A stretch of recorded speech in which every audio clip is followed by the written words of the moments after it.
Hello, and welcome to Beyond Retro, episode 23. I'm Nathan Kennedy, and I'm joined with Rotten Amato, Joe himself, and Tyler, it fell out of me, Baker. Sorry to do that. I was planning that in my head all day. What did you say? It fell out of me, Baker. What did you say? That's a reference to. It was in reference to the when you didn't know we were live a couple episodes ago. I thought you were saying it fell out of me. I'm like, is he talking about me shit in the bed? Oh, I didn't even get it. I was like, oh, here goes Joe with not knowing his movies like always. I thought it was a movie quote. I said, lost again. I normally get Nathan's like inside jokes, and like that. The only thing that could possibly make any sense was me laying in bed and like, oh my god, did that just happen? There you go. Now at least it makes sense. Well, there we go. Couldn't think of a better way to start that episode than to just completely derail it with Tyler being like, "What the fuck are you talking about?" Joe didn't know what we were talking about. I know what you're talking about. Yeah, I never know. I never know what's going on. So yeah, that's just typical. About they had to go back to the back catalog of episodes to get what we're referencing there. So anybody that does watch this at a later point, you'll have to go back and watch the American Gladiators episode to know what the hell we're talking about. Oh, we'll just keep bringing it up every week. It'll be fine. Yeah, I could do that too.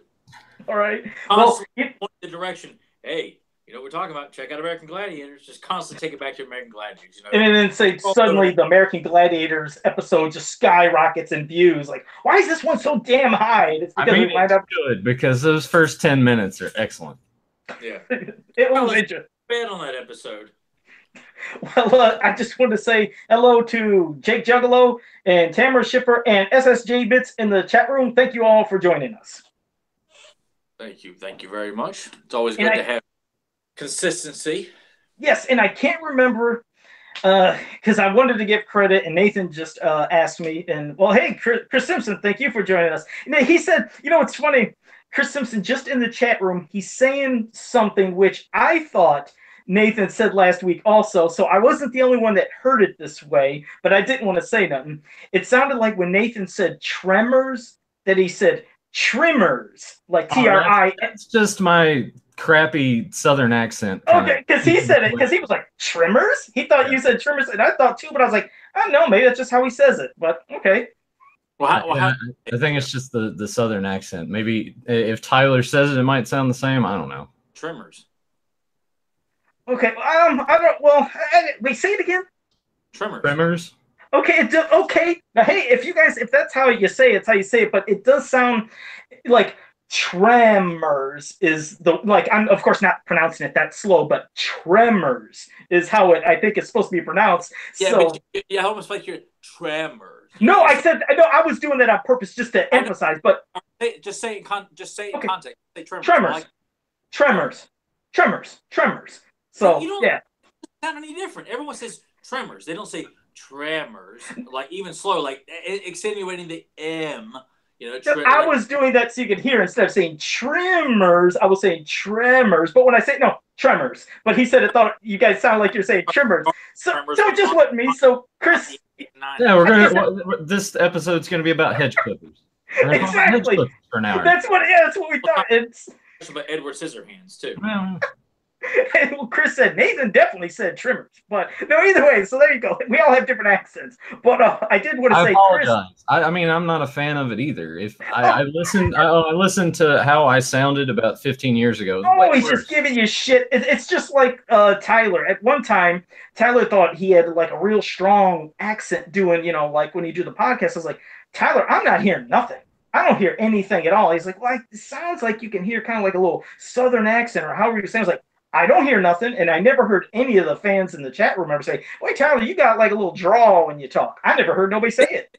Somebody say something a while back about my accent one time, though. I couldn't remember. I really can't. I know you thought you sound like that, but I was like, I don't think Tyler had an accent, but it just might be. My ear don't say that I don't have an accent, but when I would hear myself talk, like, God, I sound like I'm from the deep south. No, I'm kind of the same way. I've gotten used to hearing my voice now since I go back and watch this stuff over again. But there are points I hear myself talking. I'm just like, man, yeah.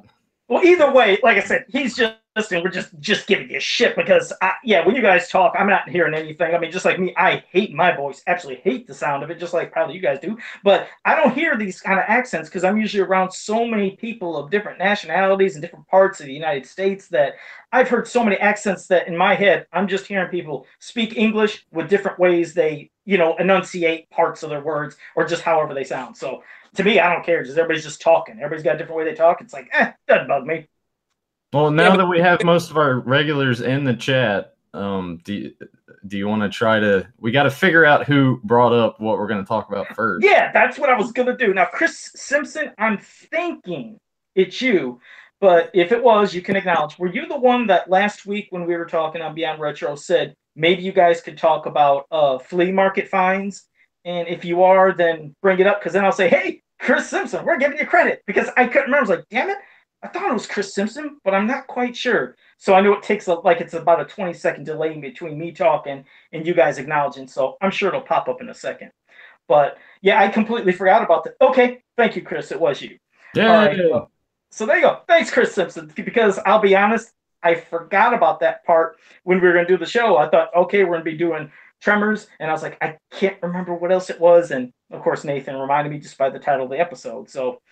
I don't know who wanted to start with their flea market finds because I'm going to be very quick. It's either I could just do this quickly and you guys can go on, or you guys can go on, and I'll end it with, this is what I have, because it's only one thing. Well, it's surprising to me that you say that you haven't been able to find anything because Tyler and I live in an area that's like kind of out in the middle of nowhere. So, but we still find stuff. So it just doesn't.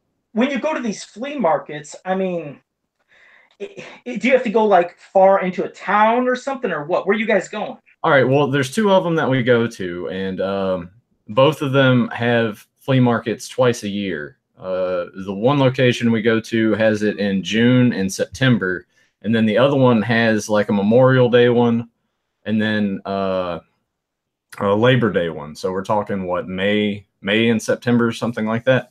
And with one of them, we only have to go maybe 10, 15 minutes. With the other one, it's about a 45-minute drive. If that. It's okay. Nice. Well, not to get too technical again, but would you by chance know if when you go to these, are there people that, there's vendors that come out of state to come to some of these big ones? Okay. Well, that would explain it because I live in what I call the city of the dead.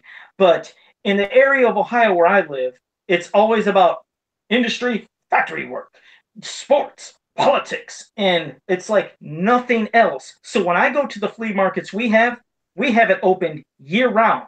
So it's the same damn people in these places that bring in the stuff. So if I go up to them, sure enough, there's like a whole, and I'm not lying, a whole half of that damn building is full of tools. And I'm not lying. Tools, gardening tools, anything else you can think of, weed whackers. They got Tremors in there, Joe? Yeah, they got trimmers in there. They got trimmers in there. They got weed whackers. No, but yeah, they got lawn mowers, anything you can think of. And then another giant section, about a half of a half, is all baby clothes and crap and junk and just nonsense. And then if you want to talk about toys, it's always McDonald's toys and random stuff that might be just things that just popped up. But as for people having things from their childhood in this area for some reason, there's nothing. So that's why we don't get anything. And what's funny is when I was asking about do you have outside vendors, that's why I'll bring it up now. The one thing I found in that flea market in the entire 6 years it's been over there since it opened was something from an outside vendor. I walked in and there was this guy sitting there. He's playing Nintendo, had his girlfriend next to him. And he had some old like Nintendo retro stuff. And he had one of those, damn it. It's one of these machines that can play like a Nintendo or Super Nintendo or Genesis and this. It's like a new modern machine that plays like those Retron. Yeah, those kind of things. Yeah, so he's like playing some of that. And then as I looked at his sections, I was like, wow, it was literally, not kidding, probably the size of my room, if not smaller. I looked up on the wall and I seen hanging there a mint in box, Battle Armor Skeletor Land Shark 2-pack. The box set. And I'm sitting there shaking. I'm like, wait, what? Because I don't see shit around here. And I'm seeing, not only am I seeing something I want of He-Man, it's a box set and it's a rare thing. And then up sitting on there, if I'm not mistaken, because I wrote the price when I did this picture about 4 or 5 years ago. I couldn't remember if it was a $15 find or a 20, but that's what he had marked. So I went up there and I just start randomly babbling. Hey, it's some Nintendo stuff. Hey, blah, blah, blah, just trying to shoot the shit. And I was like, what's that thing on the wall? Because my whole goal is to wonder, is that really marked $15 or is it wrong? Yeah, you have to like, oh, moron, like you don't know what it is. And I did the whole moron thing. What's that thing up there? He's like, oh, you don't know that? That's He-Man. I was like, I'll be honest, man, I'm not quite sure. I said, I just noticed there's a shark there. My girlfriend loves sharks, so I was thinking maybe she'd get into a goofy shark toy. He's like, no, man, that's He-Man stuff. Man, it was some of the coolest things. And he's like, that's the shark thing, and that's Skeletor, the villain. I was like, well, how much is something like that? And, he said $15. And then immediately I'm starting to get the shakes, but I'm holding it in like, well, Jesus. Complete moron, too. It's like not only is he selling something that's an extreme oddity, but he's like, yeah, the shark thing, and he just Exactly. He doesn't even know what he has. So I'm physically shaking because I was like, I'm not quite sure on the price, but I know anything carded for He-Man from back in the day, I know is worth some good money. I was like, oh, well, I don't know. Maybe I'll see. And I'm looking in my pockets and barely scrambling. Like, yeah, all right, well, I guess I'll give it a shot. And then I'll give it to her. I was like, thanks a lot. And I'm walking out. And as I'm walking out, there was a guy that walked past me and he said, where'd you get that thing? I was like, oh, there's a guy around the corner. I was like, just, go check right around there. He said, okay. And he walked in. I was like, oh, shit. I started walking quicker because I was like, oh, these people might know what I have. And I didn't want nobody following me. I mean, I got the hell out of there like I had the Holy Grail. But I don't know if you guys can see it, but can you see up? Yeah, that's it. That's my only piece right there is that Landshark Battle Armor Skeletor box set. It's the only thing that I have ever found at a flea market. And, well, hell, it's a Grail piece. So that's it. That's my whole story of flea markets. But yeah, we don't get anything. So when this showed up, Joe lost his mind. And yeah, Chris Simpson, I was a hustler. So yeah, I had it. I mean, hell, if I can get a deal, there you go. And then that guy was gone. He was only there for that weekend and never showed up again. So probably realizing what the hell he'd done is I can't show my face in that place again. I have no respect amongst all the other dealers. Yeah, like I said, I'm somebody that I always say I ain't got a lot of money, so I did literally just have enough to get that. I was like, yeah, I'll be able to afford that. So I got it and I have it, and that is Joe's whole entire flea market history find is in back of me. That's it. I think Tyler and I have had a few Holy Grails over the years. I've been going a hell of a lot longer to the Hillsville Flea Market. I think I don't know if Nathan went when he was little, but I've been going to it a lot since elementary school and would go at least once a year, most of the time, to it. And then when me and him became buds and I got him into collecting toys and stuff like that, we started going together to it. We had a lot of luck over the years. We go to Happy's Flea Market in Roanoke, which was much like what you're talking about, a 6 days a week or 5 days a week flea market that was open all the time with vendors on the outside and vendors on the inside there and stuff like that. And there would be some specialty vendors there too. But the Hill and the one in Dublin too had some real good ones over the years too, where me and Nathan both would. We'd walk out with handfuls of, a variety of action figures and novelty stuff. From one year I struck it and found a set of Miami Vice buttons, like back in the 80s and 90s, where you'd have like buttons of like anything from Terminator 2 to horror movies. I bought like those 21 Jump Street trading cards for like just maybe like a couple of bucks, if that. Just random stuff to action figures and comic books and posters and it's we got a lot of good stories from all the various flea markets that we went to. And of course, it's always fun when Nathan doesn't want to spend much money and he gets pissed off at some vendor and we walk away and he's cussing and up a storm, for several vendors down, and he's just so. Is that his way of trying to have them go down in price? Does it ever work? Oh yeah, it's like me trying to haggle with them, and then they're not having any of it. What? It's me trying to haggle with them, and they're not having any of it. But it was just almost like, in my mind, sometimes I felt like Nathan just must want all this stuff to be for free. Well, all right. Give some examples. Give some examples. It started to change because when Tyler and I first started going to these things together, it was early 2000s, like 2002, 2003, and you got to think like smartphones weren't really around.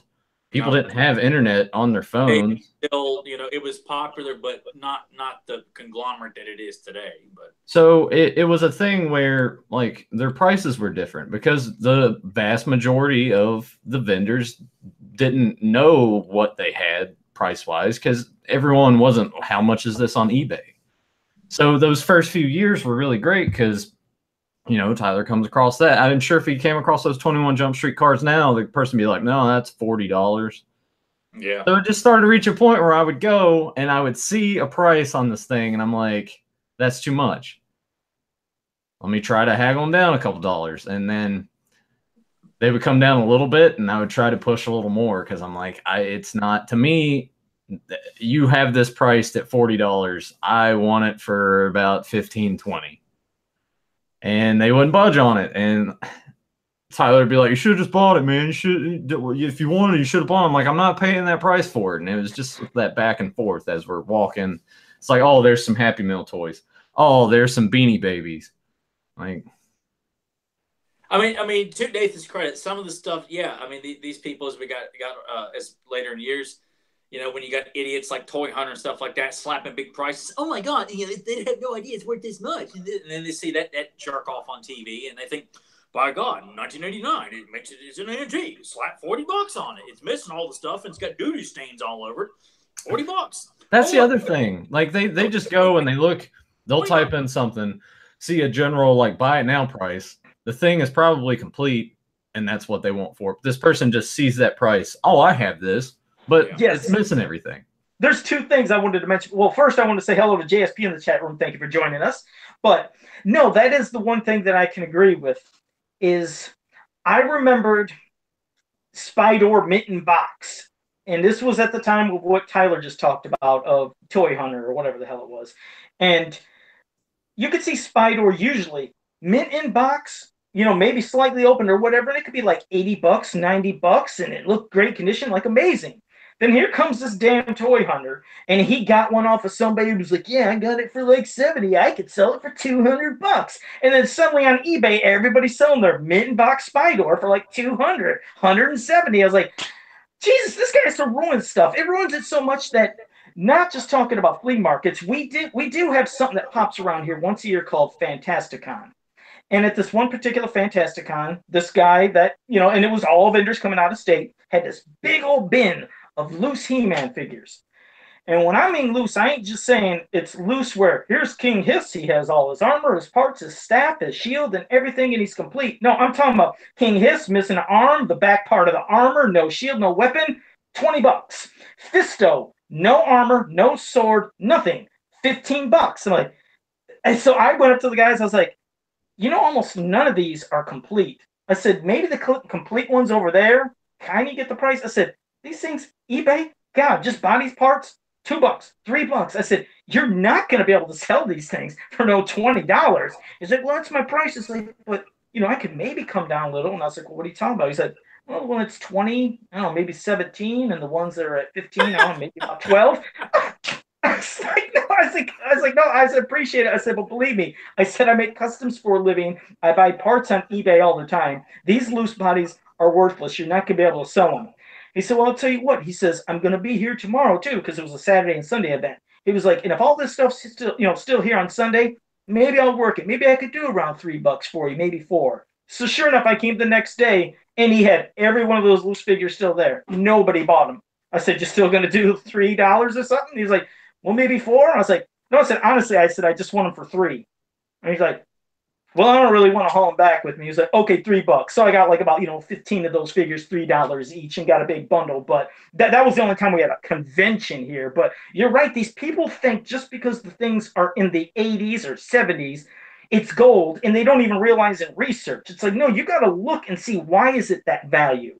Is it because it has all the armors and weapons and stuff? And like you said, some things are boxed and complete. It's like, do some research before you say, hey, it's an old He-Man figure with wobbly legs and shit. Vendors too, they don't want to take the stuff back. I remember there was one vendor the same year I went solo this one year. Nathan hadn't gone with me in a couple of years.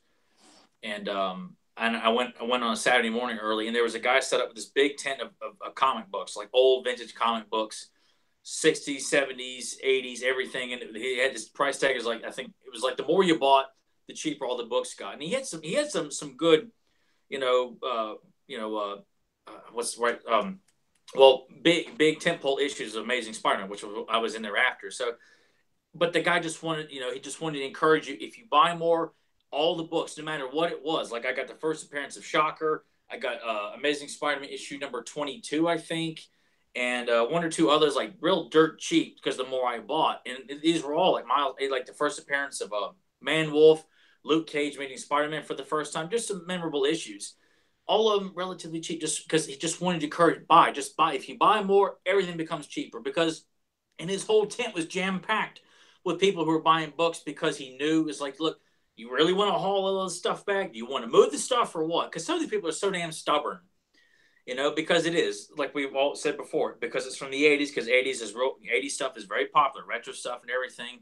But it's like, oh, well, do you want to move it or do you want to sit there and just let the thing continue to collect 8 layers of dust because you're determined to get $105 for something that's missing half the parts, stickers are missing, and you're determined that you're going to, trick someone into buying, your piece of shit, and it's just sickening. And it's gotten to where, I think it's dying down a little bit, but then again too, it's hard to find stuff I'm interested in anymore because everyone keeps, piling around the same broken turtle figures, the same old beat up dirty He-Man figures, LGN wrestlers that are missing practically all the paint, except like a little red scuff, on Roddy Piper's head, and George Animal Steel's barely got any kind of green paint on his tongue. Everything else is gone, and yet they want $5 for these beat up wrestlers that are unrecognizable. It's just hopefully, it's going to get better, but it's hard for me to find anything that I'm interested in anymore because what I'm looking for, most vendors at these flea markets don't carry it anymore. You're better off going on eBay. And flea markets are also hurting too because eBay is still very popular. There's more options on eBay. They don't have to worry about carrying around their stuff. There's more options, better prices. And you think because of that when you go to a flea market, unless you've got something that everyone knows from the general collector to a hardcore collector, that makes sense why you're going to charge over $100 for that. But for anything else, if it's missing weapons or incomplete, you can't expect people to pay top dollar, and that's what they're relying on. They're not relying on people who are hardcore fans and are genuine enthusiasts of this stuff. They expect, some guy that went to his local Hot Topic. Oh man, I got this cool He-Man T-shirt. Yeah. Oh, how much is that Faker figure? Man, $80. Okay. But I'll do it, man, so I can tell my friends on social media. Look what I got. I spent $80. Yeah, it's true. That does happen. You're right. Going back to the whole figures incomplete. Video games is that's fun. One piss me off at a flea market. And Tyler's seen it before with the one vendor, but video games is the best way because I hate going, here's 27 copies of Super Mario Brothers 3, $30 a piece. I'm like, you got 27 of them right here. Obviously, it's not rare at all. Practically everybody owned it at some point. $5, maybe. But no, they go on eBay. But because these aren't boxed, right? They're not even boxed with your tongue. Just the loose cartridge. But there are people there was this elderly couple at one that I went to, and I'm digging through N64 games, and I find Mario Kart 64. I didn't own it. I went from Mario Kart and then went to Double Dash on GameCube, so I never had the 64 game, and I was just general because nothing was marked. I was like, how much for the games? And they were like, well, $3 a piece. I'm like, there we go. They don't care. They just want to get rid of it. But this one vendor, he's there every year. Just the guy with the glasses? The guy with the glasses. I'm thinking about the guy that's just always got all those games that he just keeps bringing, and more sun damage. Half of them are missing their labels. And you find something, and you add, because he doesn't have anything marked, and you ask him, and he'll just give you a bullshit price. And they're all just covered in dirt, and it's sun damaged, all to hell. Really, all of his games are in terrible condition. He's got all the different systems. So if you go, it's oh look, PS1 games, crack it open, look at the back, and it's just destroyed. It's like he took keys and just scratched the shit out of it. It's no, that's $70, and it's like one of those Rugrats games or something. I did you did blow find up one this thing guy? from him, and he was pissed. It was the Friday the 13th game on NES, but it was in the box. Okay. And I was like, "How much for this?" And he was like, that's $20." I was like, "I'll give you 10."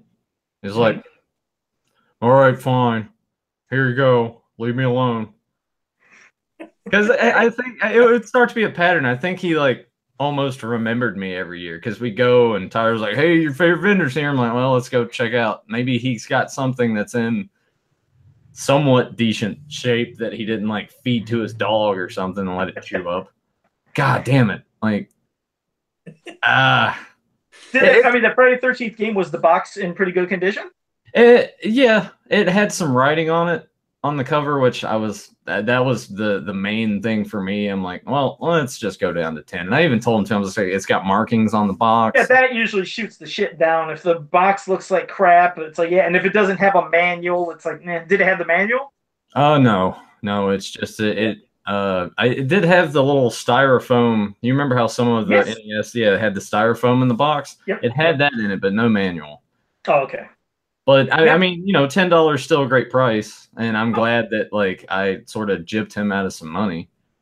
Well, hey, I mean, he does it probably to everybody else. You're right. They always like overprice everything, or they like doing that classic thing that always likes bringing you back in these flea markets. Because every time I do check the one on occasion and look at that horrible McDonald's toys and everything else and recent toys, my first question is, you happen to have any Masters of the Universe or He-Man figures? Oh man, there was a guy that just came in here 2 days ago and he got like the rest of them, but no, you keep checking back. That's their way of making you come back. Like, no, you didn't have shit. Like, don't tell me you just sold this. And that's the line that every one of them feeds you. I just sold it yesterday, 2 days ago. Just say you didn't have them and don't get them. Try to find them. Do some kind of, like, I don't know, toy finds. Anyway, if they had anything legitimate too, most times it's just like dump bins of old beat up He-Man figures, and that's how it mostly is. It was like that in Charlotte when me and Nathan went to Mad Monster. I'd be lucky to even see that. I don't even see dump bins at flea markets. It's nothing. It's just this. It's like a small plastic bin. And it's like, okay, that's just the guy doesn't care to discard the missing stuff or whatever. If it's a and I'm always on the lookout for He-Man stuff because just out of curiosity, because I've got there's a few vehicles and accessories I don't have, but Thundercats and Silverhawks, Bionic 6, Dino Riders, Ninja Turtles. What's that? Ninja Turtles. Ninja Turtles are also a big figure thing that's just everything's missing. Yeah, and I mind if it's something that looks good and it doesn't have all the weapons, fine, I will buy it. But as long as you're not trying to gouge me, because I've told people before, I'm more inclined to buy an incomplete figure as long as it's in good shape at a flea market than I am on eBay. If I'm on eBay, I would rather buy it complete. But at a flea market, I'm like, it's there. I'll gladly take out that weapons as long as it doesn't look like it's been, someone wiped their ass with it and then throw it in the bin. Wants $40 for it. There's this one vendor that goes to Dublin, and he's been to multiple conventions. He's been to the one over University Mall, conventions in Roanoke, and him and his wife specialize in 80s and 90s action figures, a wide variety of stuff. I'd go to him every year, and Nathan would go in there and look like, I ain't buying shit from him. No, because it's all overpriced, and Tyler's like, yeah, here, take all of my money. Well, because like, why are you're just gonna make this guy come back? Because Nathan wants everything for free from this guy. I don't want everything for free. He just, here's $45 for this. No, 15. I haggle with the guy every time we go. He moans and groans about it. If his wife is there, she's more inclined to be a little bit more friendlier about it.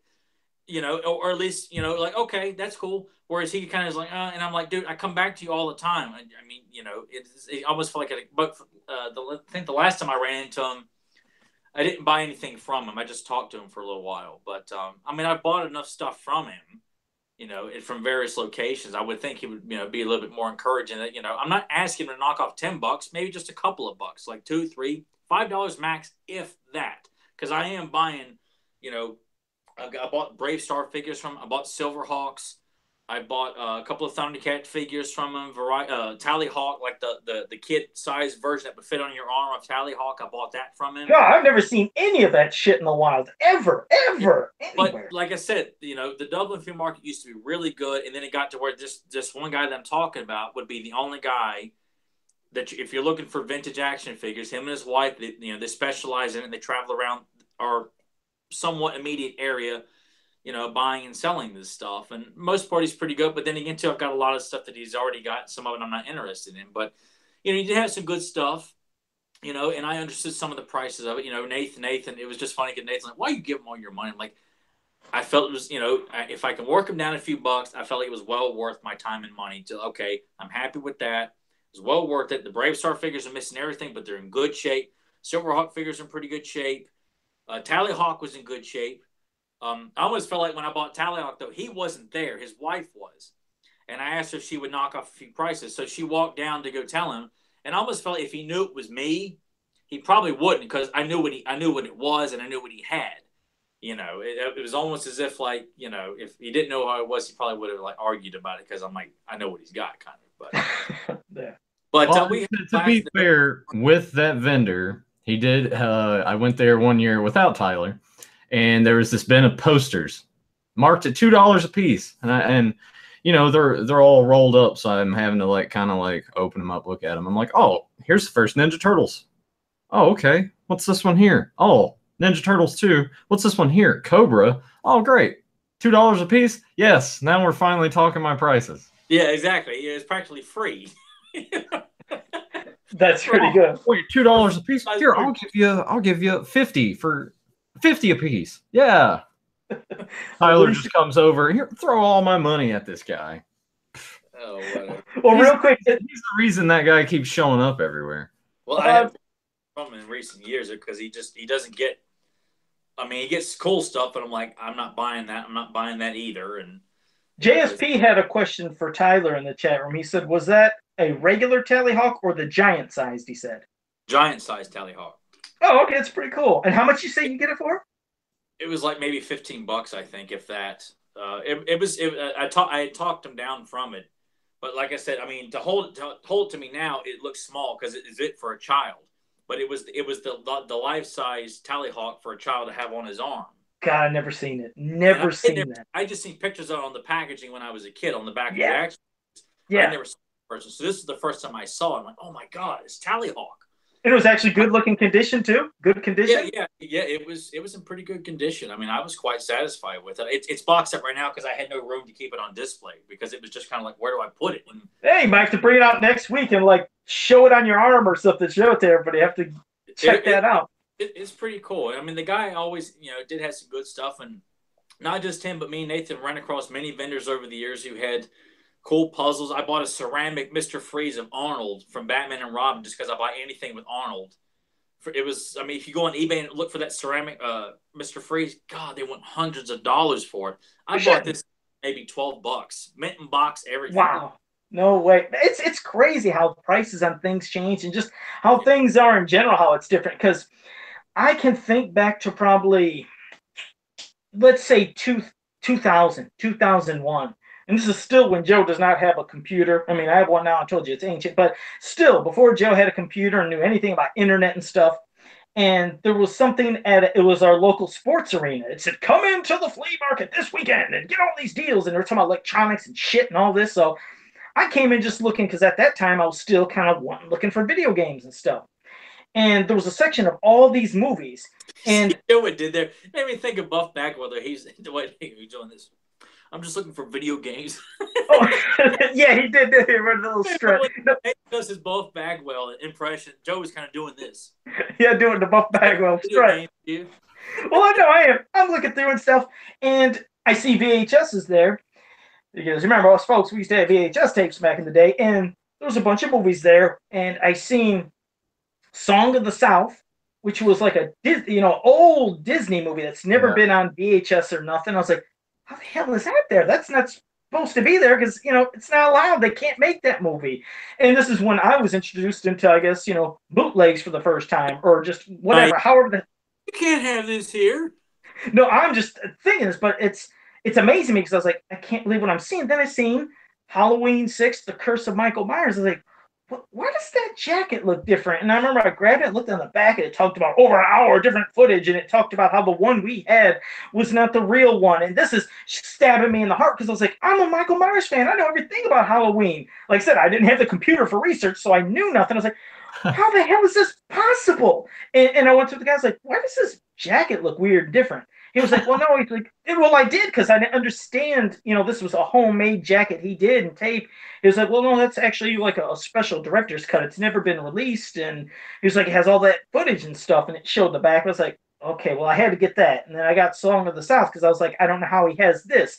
And then the big one was this Friday the 13th collection had 8 films of, it said independent Friday the 13th movies. I was like, oh my God. I was like, well, these they might be cool. I don't know. So I got it because it was like a tape that had, it was like a big fat box. And when you open it, had 2 tapes, and there was like 4 movies on each tape. Oh my God, I still have these things in my VHS collection. Oh, it's just people at home making homemade movies. And there's one where man, this guy, when he puts on a mask, starts turning into Jason. He's screaming in front of the mirror. I mean, these were the worst abominations. I was like, oh God, I fucking wasted $20 on this. It's horrible. And then I was so pissed with the Curse of Michael Myers. I could hear everything, but the footage was jumpy and grainy because it was VHS-like, and the footage was just wretched. But I was like, I can kind of see that, but I could hear everything. So I could kind of see. So I was like, I knew the whole story, but couldn't see it that well. But oh my God, that was some bad shit. Those Friday the 13th. But yeah, Joe, that was my first. Do you still have those? Yes, I do have those Friday the 13th movies. I still got. You need to get those like converted to DVD somehow or something. And send them to me because I would love to watch those. You see, Nathan, you probably had that. Well, like I said, you're probably intrigued of the excitement because I was too, thinking homemade. Hell, at least they're movies. But then I'm watching it. It's like literally just these fuckers just walking with cameras and it's just terrible acting, and none of them had women in it because these guys don't have girlfriends. So there was not going to be any girls in there. I'm expecting, how it is every Friday the 13th movies. You know how it is every Friday the 13th movie except part 6. You're going to see boobs. I'm like, oh man, I want to see some breasts. I want to see some girls, and nothing. I was like, oh, this sucks ass. It was, but yeah, if I ever could convert them, I would try that. Yeah, you need to find a way to do that. I'd probably just be sitting there the whole time when I'm watching those, just like want to yell at them and just be like, you guys need to get a job. Stop doing this and go get a job. Yeah, those guys just get a job.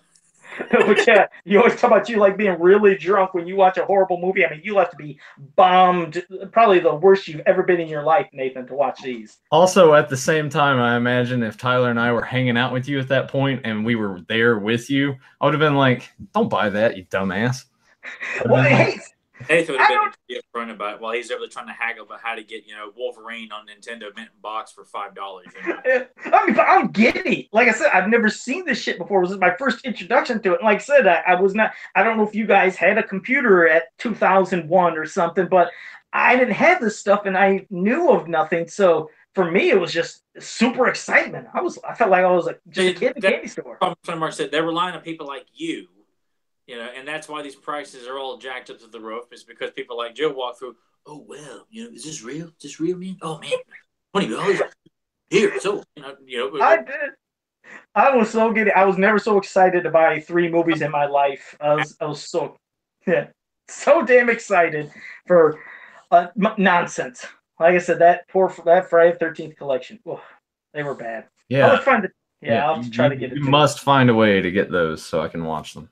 Yeah, it would be. So that's my insane thing from flea markets and other stuff, I guess. But I don't know if you guys had any more, or if you wanted to get right into Tremors, or if you had any other stories. Maybe a couple of things. I think Tyler and I talked about it before, where we came across that vendor that had the folded posters for $5 a piece, which was great, because if we ran across that guy now, or anyone else that had folded posters, it'd be like, no, that's a good 125 a piece. Yeah. Oh, they're really worth that much? Yeah, some of those are. Yeah, I mean, it really just depends, and especially the kind of movie that it is too. I mean, vintage original movie posters, folded or rolled, either way, they go for top dollar. From 60 to hundreds of dollars, depending on what kind of movie it is. Like an original Jaws poster would be $200 or $300. I got a re-release poster from 1978, I think. I paid $55 for it, but it's an original re-release of Jaws from 1970. It's not the original release from '75, but it was the re-release. That was a pretty good price. Me and Nathan both each bought America Werewolf from London. I think I paid close to $80 for my original. I don't know how much Nathan paid for his. I think he got his cheaper than me. No, I actually don't have that poster. You're wrong. You didn't have? Okay. Oh, I'm thinking of Friday. I just got like an 11x17. That's right. I'm thinking of mini poster. But yeah, I mean the vintage posters. So that's why it was such a big deal when we found that one vendor. We never seen anybody like. Well, Nathan ran into the guy selling $2 movie posters, but you just didn't see people selling movie posters at flea markets like that, especially originals. And I mean, it's the ones that we got. The Aliens movie poster that goes for top dollar on eBay. I got it for $5.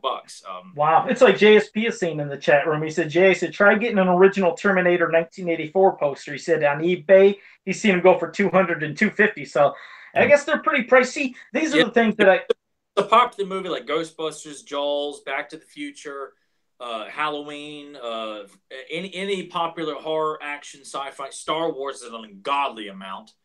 You know, for any of the original of those, you're going to pay a lot of money for this. So yeah, I know it's physical things. A lot of the physical things from, well, like I said, since now it's like everything's going, with all the technology and everything, especially with games and things, and you download this and emulate that. So the demand for physical things and posters and other stuff, it seems like it has been going up lately. Like me, when I worked back at, it was back in the day when it was called Software, etc.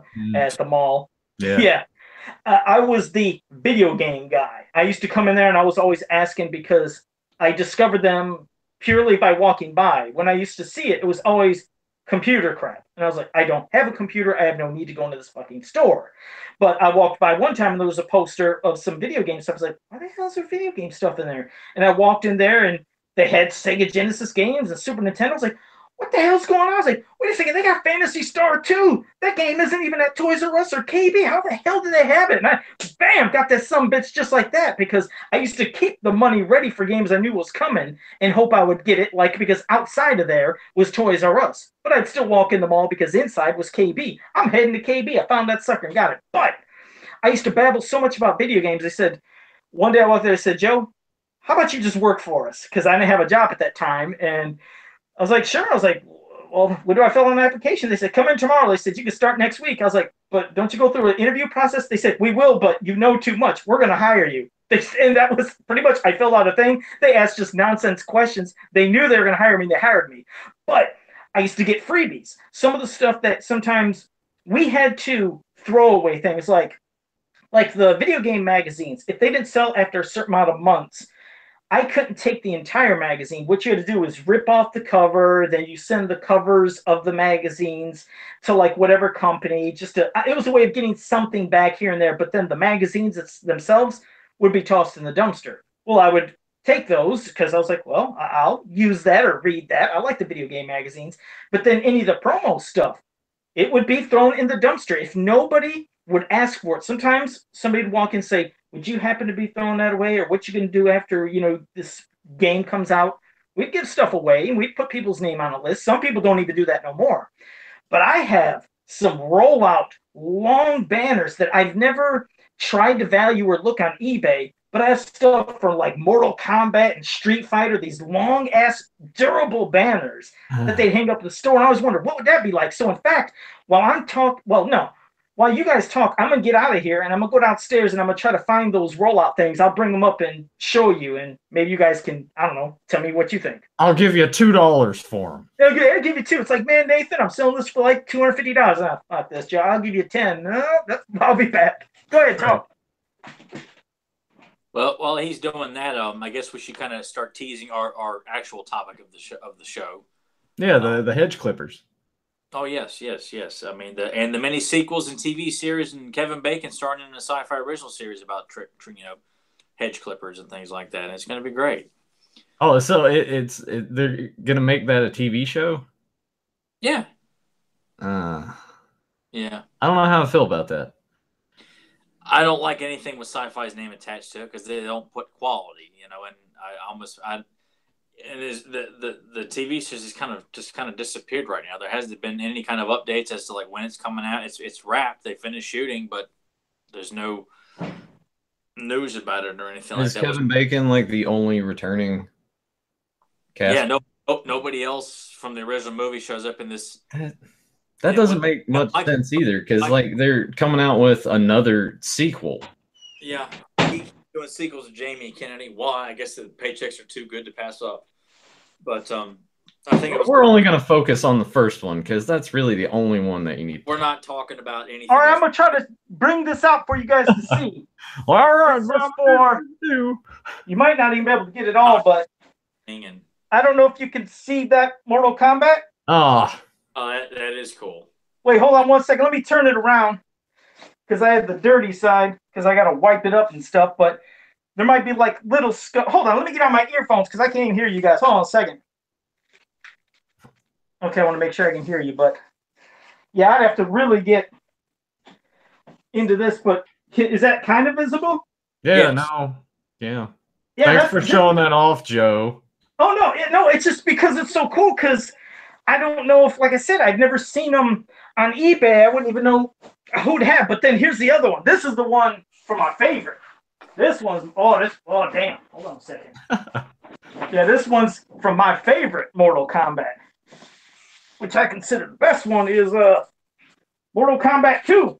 Oh, God, that's badass. Yeah. So this is the other one, and it says, I don't know if on this side it says coming Friday, September 9th. Does it say it or no? Oh, we'd be able to tell you if we actually see it. Yeah, all I can see is the logo. Okay, hold on. Let me lower it. Can you see anything this way? Nope. No. Oh, wait. Oh, it's not on that side. I thought it was double-sided. Hold on. Where it would say it on both. Hold on a second. Yeah, because it's cool. They spell coming with a K, just like combat. But can you see coming September 9th? Yeah. Get there. Yeah. So this is cool as shit, these big roll-out banners. But I've had these since I worked at Software Center, the first one and second one. And I won't bring the other, but I also have Street Fighter 2's rollout banner also. I was like, man, I fucking love these things. Why are those just collecting dust in the basement? Those should be hanging up somewhere, Joe. Well, I have no room for them, but they're rolled. I mean, it's rolls out like that as you see, and it comes down. But I mean, it should be in your bathroom or something, in your kitchen, or and your kid's like, what the fuck? They walk in the kitchen, they see Mortal Kombat 1 and 2 hanging, but I love that shit. And then I have the Street Fighter one I think is just as durable as that. I thought there was one that had like a cloth feel, but yeah, those are durable things, but I just have never seen them online. I wouldn't even know how you can price shit like that. Well, I mean, it's probably because many of the people that got that stuff work there like you did and probably just didn't want to get rid of it. I'm sure you can probably get a lot of money for those. Yeah, no doubt.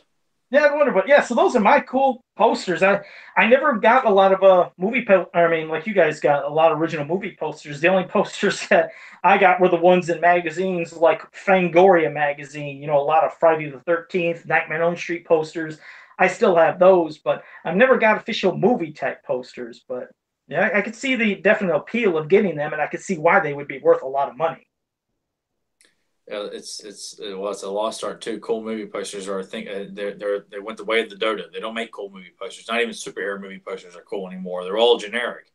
Everything sucks now. Posters aren't great. Everything's priced too damn high. Yeah, it's just not much fun. But that's what we have to rely on: classics, the old stuff. That's why we go back to the old stuff. That's why we're doing a podcast talking about old stuff, because that's what's still interesting. That's what still holds up. That's what ages like fine wine, and I don't even drink wine. But that's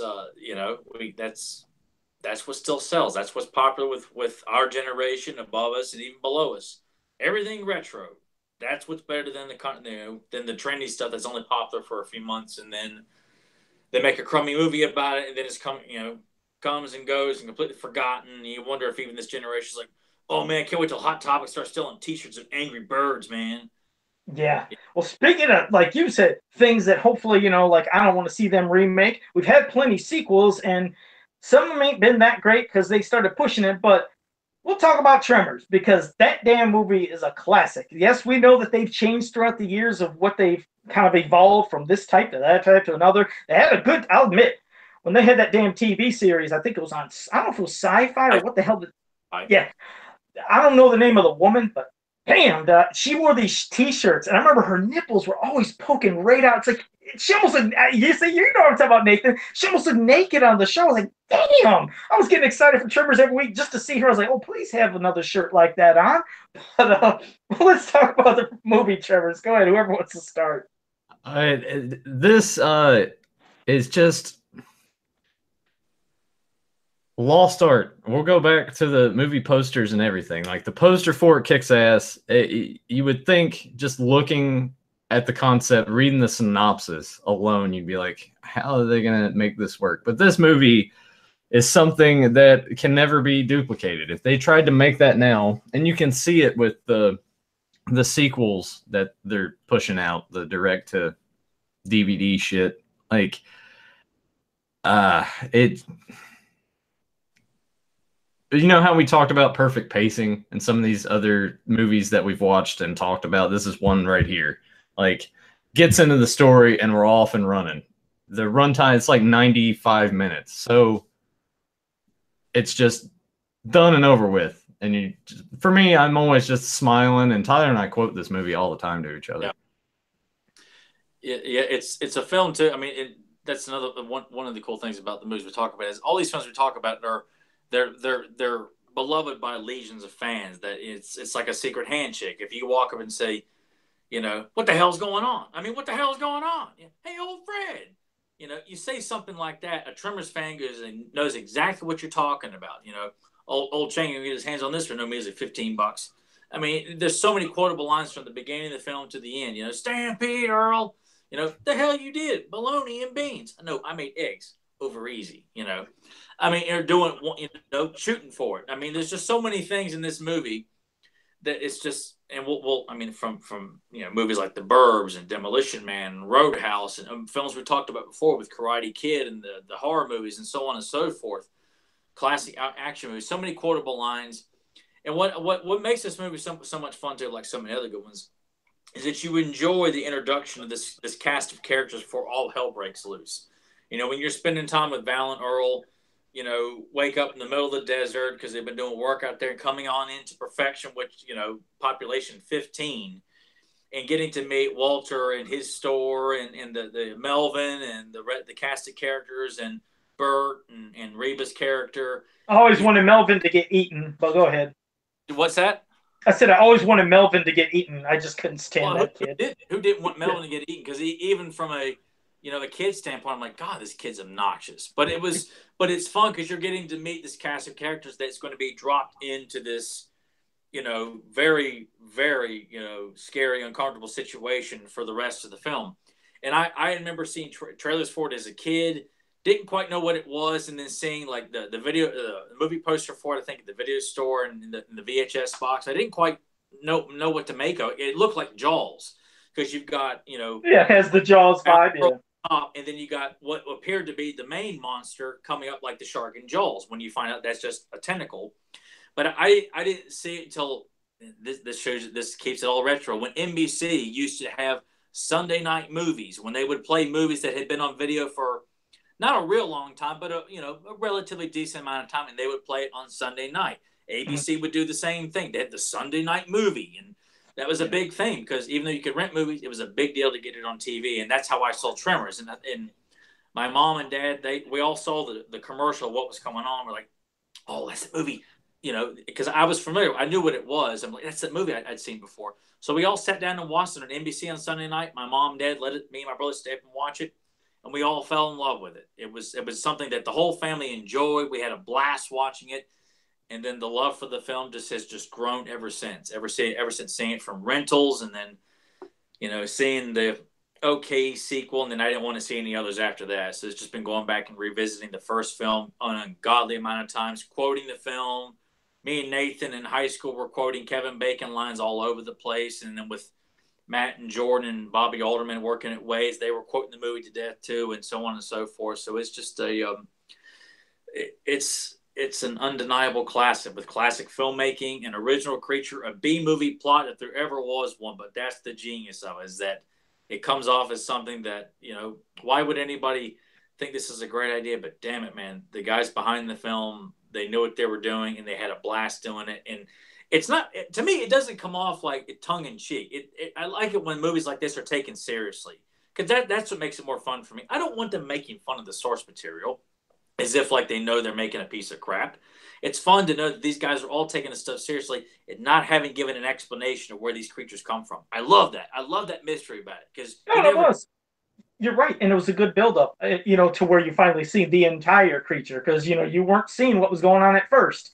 First there was always just things, maybe something getting pulled down, something coming under the ground, then like you said, part of the mouth, and eventually you see the whole gigantic, or at least as much of it, coming out of the ground. You like that build-up, and also what you said, the effects were great because, well, again, I'm glad it wasn't computer special effects that would have made it look all phony, not real. I felt like this could have been a real creature, because it was a big, gigantic prop effects. All that realism, that stuff just makes you feel like you're more engrossed into the movie, like shit like this could happen.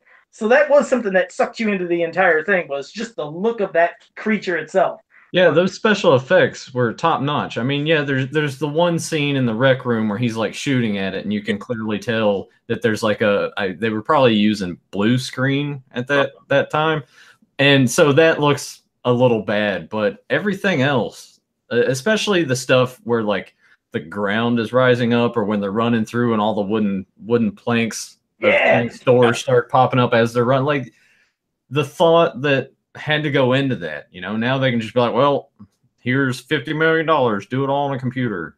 But they actually had to use their brains, and it's like, how are we going to make this work? How is this going to look if we're shooting it from this angle? It's just so much more technical. Like, you just got to figure that shit out, because they didn't have a means to just, well, we do it on a computer. Well, they're hungry too, when you're, and that's, I mean, of course, all the great film directors and great films all came from hungry directors and hungry writers and hungry special effects artists who were eager to do this stuff on a shoestring budget, or saying that, oh, that big effect only costs, hindsight $50 or $10 or whatever the case may be. And it's, I know some of the guys who worked on the creatures were from Stan Winston's studio. And it was just an original idea, as simplistic as it is, but it's almost like an alien. When you think the alien is just the parasite coming out of the egg, you're like, no, it's so much more to it. And then when you see the grappoids or tremors, whatever you might want to call them, I mean, sure, people have got different names for them, even though grappoids, they're never really officially given a name. They just kind of use grappoids in the sequels and stuff like that. But it's such an original idea, and just creepy as hell too. I mean, the idea, and what's so cool is that it is a while before you see, what you're really dealing with, and all the deaths that take place from, Edgar, the electrician that gets chased up the tower and died of dehydration. You got old Fred being sucked down, then all the sheep get eaten. The doctor and his wife getting killed, and all you see is what appears to be a couple of snakes coming out of the ground. But all the two guys on the road doing construction work on the road. One guy gets pulled up to the mountain, and then another guy dies. And then you see that when they send like a guys to come after them, and all you see is the remains. Like the road has been demolished, and the remains of a guy who came out to check on it has been eaten as well, because there's like bloody brain remains on the ground or something like that.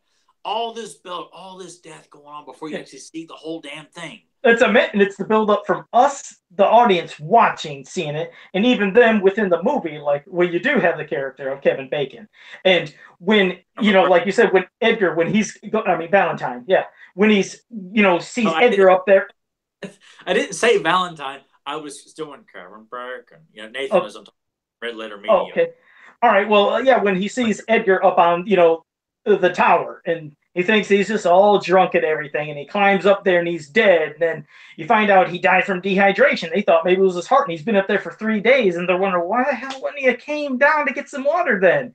And then later when they go and they're driving by old Fred's, farm or whatever, and they see all the dead animals out there. And then they go looking for old Fred, and then they see the hat, and he pulls the hat off, and bam, there's old Fred. He's underneath there dead, and just you're shocked because some shit's going on. Take a picture if you're seeing all this stuff going on, like what is happening in our town. So, but like you said, and then us as watching, we know something's going on, of course, compared to them, but you're still wondering, well, what is this thing going to look like? Like you said, when the guys are on the road and they're working on the road, the guy's doing the jackhammers, and he hits squirt, and you see all this crap come up, and he hit one of those things under the ground, and then it's stuck on it, and it starts going, but then it gets a guy by his foot because it's wrapped around his foot and just takes him. It's like, you're right. It's really like on a roller coaster ride, wondering what the hell is it going to be when you're anticipating what's it going to look like, and then you're always wondering what are they going to think when they finally see it, because you're always waiting for the reaction of the people in the movie too, of the characters themselves. Of what am I going to see? So it's a good double anticipation from watching it and also wondering what their reaction is going to be. Well, and it's also cool too because you have her there and she's monitoring for earthquakes. And then come to find out there's not just one, but there's actually three. And how, like, just that look on their faces, too. Like, especially, I think one of my favorite scenes is when, I think we knocked it out. It's like, no, we killed it. And he's like, fuck you. Yeah.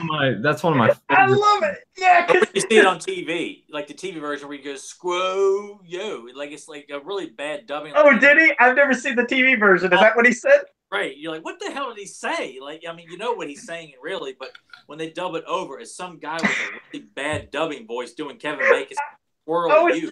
I always love that. You're right. I love when they have bad dubs in movies, which that could be something we can talk about in a future thing too. But no, when they're, when that sucker's chasing them and they know they're trying to outrun the, like you said, graboid, tremor, whatever you call it, but they're running, and they jump from that one spot over, to the other. And of course it's cemented off between that, the waterway, whatever the hell you want to call it. But they land to the other side and then boom, just hits it and the wall cracks. And like you said, then you see like the innards, mouth, whatever the hell it is, and then the gush coming out. And you're right, I remember that. Fuck you, because it's like, wow, he killed it. And, you're thinking, but there's going to be more. So it's always wondering, how are they going to kill these things? That's what you kept waiting to see is, how are they going to kill the next one? And what are they going to do the next one? Like what you said, when Bert and his wife, when they're in their spot, thank you, God. I was like, I couldn't even say a formal word, but yeah, when they're in the rec room and when that one came in through the wall, and he's got his damn just arsenal of weapons, and him and his wife are just unloading on that sucker from this to that, and then he breaks the glass, he gets that big ass gun, and it finally looks like takes him out. I was like, yeah, you're in the wrong rec room. But I love that. I love seeing Bert. That guy, Michael Gross, I think that's his name. I don't want to put. I always thought, because as the movies kept going and he'd be in this one and this one, I was like, is this guy ever age? I mean, he looks like he's still in Family Ties. I used to watch Family Ties on TV. I was like, is he drinking from some, eternal spring or some well? Because that guy looks almost the same every damn time I see him. But I loved his character because that's the character that started popping up then in the rest of them. It was always like him there to come save the day and whatever kind of arsenal he had. But I like that scene, when the wrong rec room, when they just unloaded every weapon you could think of. I couldn't even imagine having an assortment of weapons like that. It's kind of funny too because like he's still got the gun with him later on, and Reba's standing. I can't. What is the name of her character? Heather. We just keep calling her. Yeah, Heather. Yes. All right.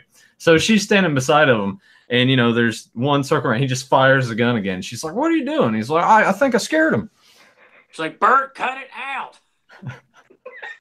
There's just so many the dialogue is so great. Exactly. And I'm kind of surprised that they got away with the PG-13 rating. I mean, you with the cursing, with the cursing, the F-bombs that they have, but then there's just also like bitch and shit and all. It's kind of surprising that it wasn't rated R. Yeah, because I thought when they used the F-bomb, I thought that usually did, at that time back in the, I thought it did make an R rating, but I don't know, maybe the ratings changed or something. I think the way that the regulation works with that, I think you're allowed 1 to 2 and still keep it PG-13. I think if you go beyond that, it's an automatic R. I've only seen one F-bomb in a PG-13 movie if they did it at all. It was always just one time, and that was it. You could, it depends on the level of, if we'd seen like really graphic details of Walter Chang being devoured as opposed to what we saw, it probably would have gotten an R rating but we don't see a whole lot of graphic details when the graboids are eating people. They're just pulled underground and you let your imagination run wild. So you're not really given, a whole lot of excessive gore other than the destruction of the monster and stuff like that too. So I'm sure they probably came close. They may have had to cut back on some of the gore and stuff like that. But I remember watching the behind the scenes a few times too. I don't recall them having issues getting a PG-13 rating. But I've always noticed that too. If they say, an F-bomb in a PG-13 rating, it's typically one. I don't recall, maybe two, like Nathan said, but the ones that I've seen, it was always just the one time. But but a classic PG-13 back in the day had a lot of language in it. It had violence in it, where you felt like that it could be rated R, but there's not a whole lot of excessive not a lot of dick, cock, pussy, and stuff like that in the movie, tits and stuff like that. A lot of graphic sexuality and things like that, and excessive violence. That's when you're in the rated R territory. But this can be considered borderline with. But that's what's so good about it. A PG-13 movie nowadays, they cut the balls off, and it's just a really bunch of bad juvenile jokes insinuating farts and shit and balls and stuff like that. And they all think they're being so naughty because they're like, oh, Jason Bateman, he said balls. Oh man, PG-13 classic, or some nonsense like that. But the movie does a great job of taking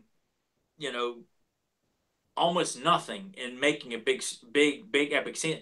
Like them, the idea that they go by sound, that saves you so much use of the creature, especially when they're stuck on the rocks. How much of that movie is used with them staying on those rocks? I love that pole vaulting. You're right. When they pole vaulted, that takes virtually nothing. They get to make up a good part of the story, realizing they go by sound and doing scenes from end of the night and into the next day on that, and it's just like, it's genius. It's so simple, and of course, like some of the best horror movies, all relied on simple methods of storytelling and special effects and stuff like that, and that's what makes it so interesting because it's plausible. You buy the idea that this creature can't see; it goes by hearing, and that they're stuck on these rocks. How are they going to go off this rock? And it's just great story points. It reminded, the whole scene where they were doing the pole vaulting from rock to rock. I don't know if you guys ever played it as a kid, but there was two versions, we called it. One was hot lava, the other was puke,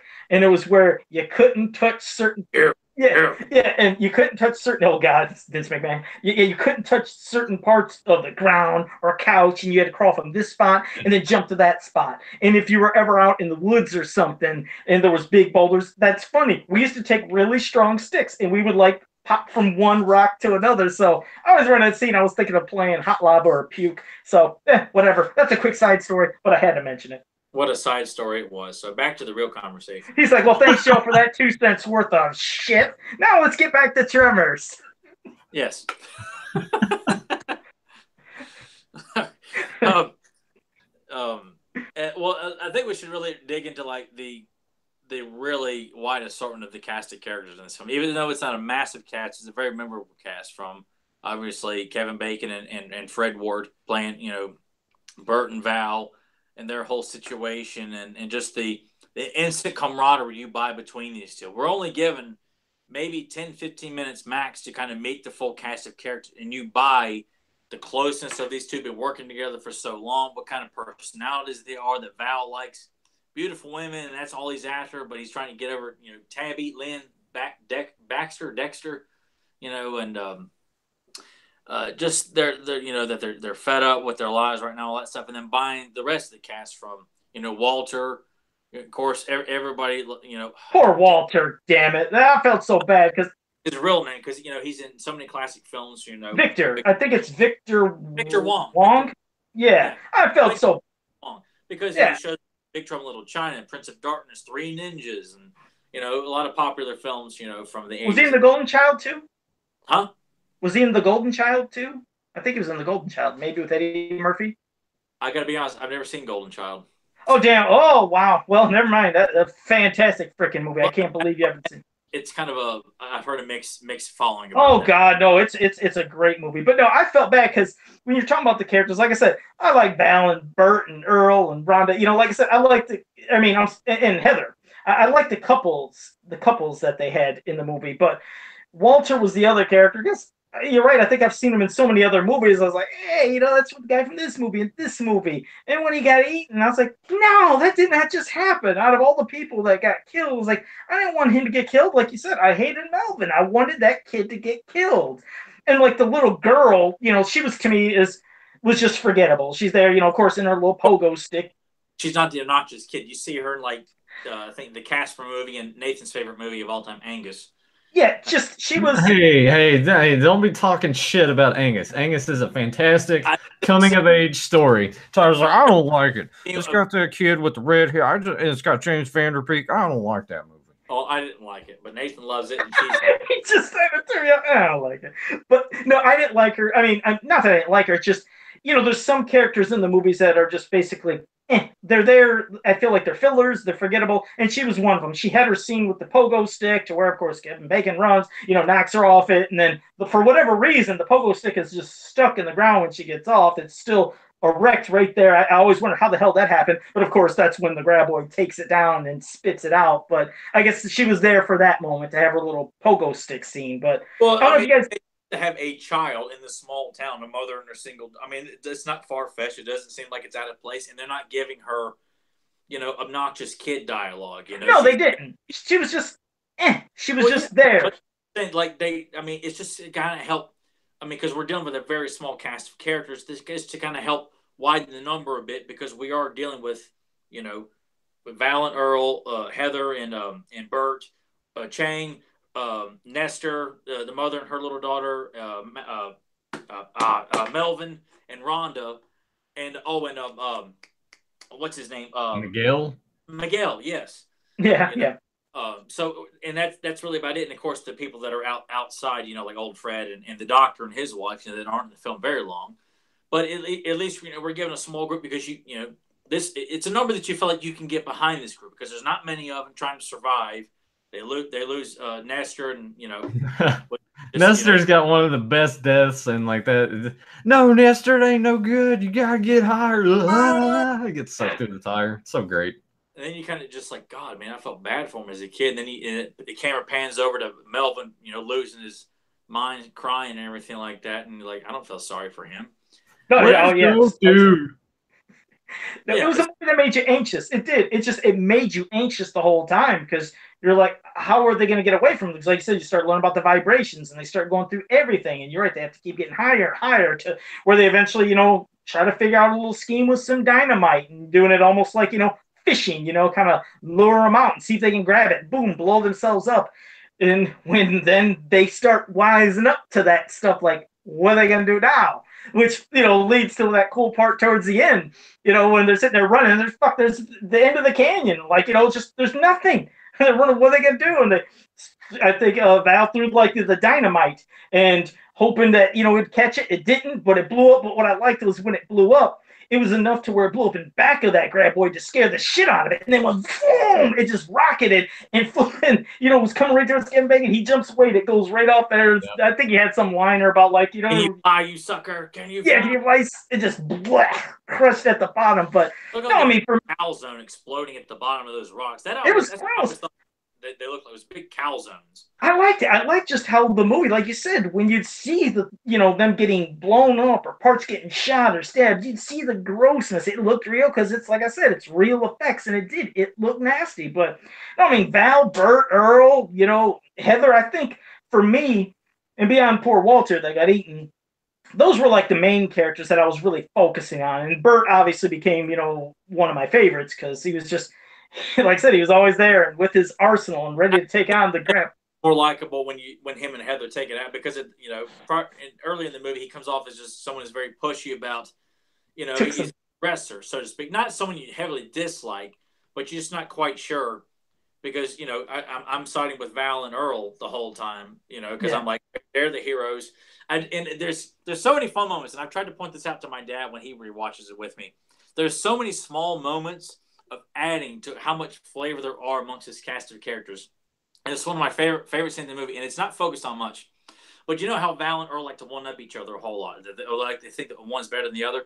When they're getting on Walter's saddle horses, and they're getting ready to go out to try and get some help, and Heather and Bert show up, and they say, and Heather tells them, you got to take something that takes more of a punch than that 30-30. Here, why don't you take one of my rifle here?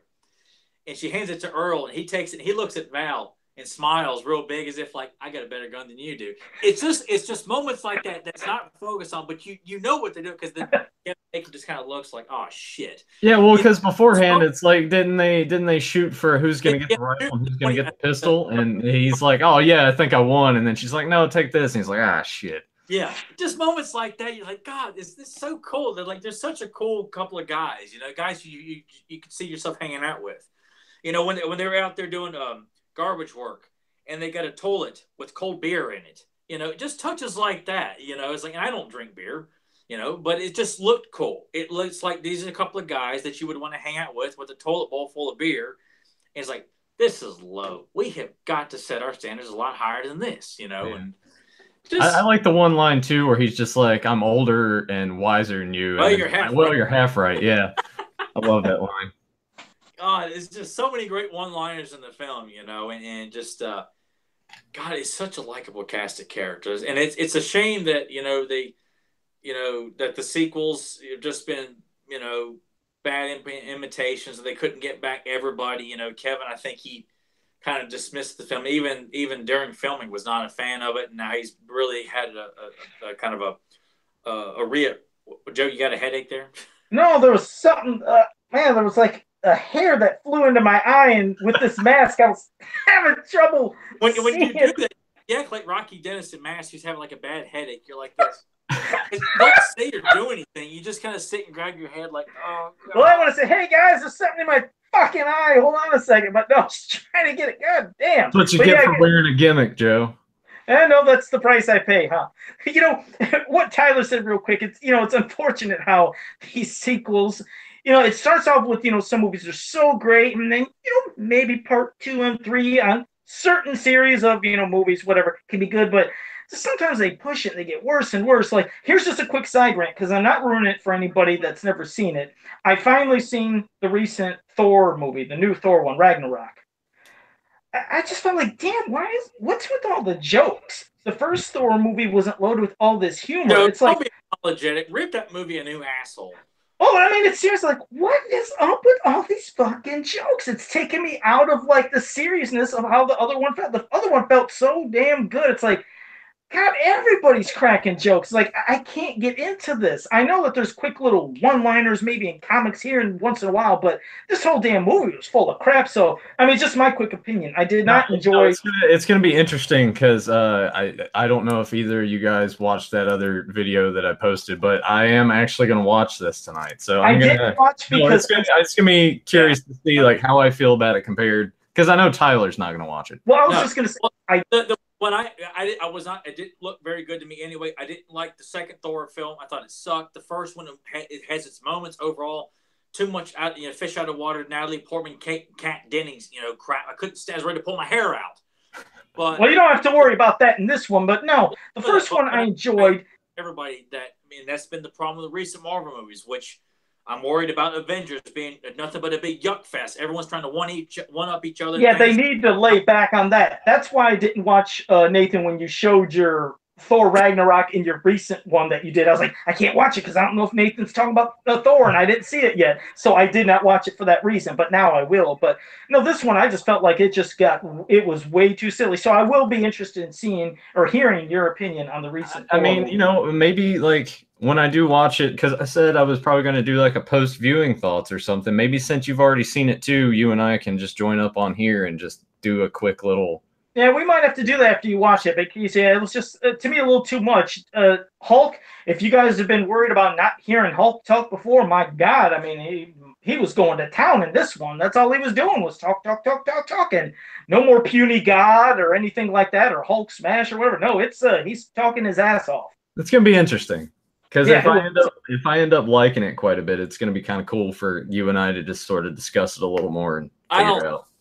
In that film, I mean, based on what I've talked about, there's a guy I work with at Tech who's a big Thor fan, and he hated Thor Ragnarok. Everything was a joke. I mean, really, I'm not lying. That was everything. The big problem with is if the Marvel is loving the idea that general audiences who don't read comic books and know anything about them, they love all these like Tony Stark jokes and jokes about Captain America and Thor and Hulk. But and that's, I mean, look how much money they're making. Like they've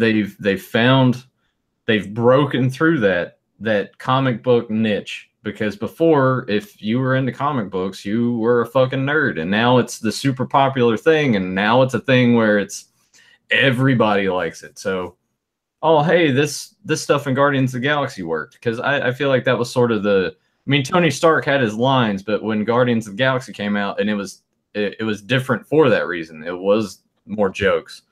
And that's what I felt like he tried to do. Started to overlap itself in all the other films. I agree. I felt like that's what they're doing. They were trying to take that feel of Guardians of the Galaxy, where they did lots of joking like that, and then now bring it into Thor. So it just felt off to me to go from how the first Thor was to this.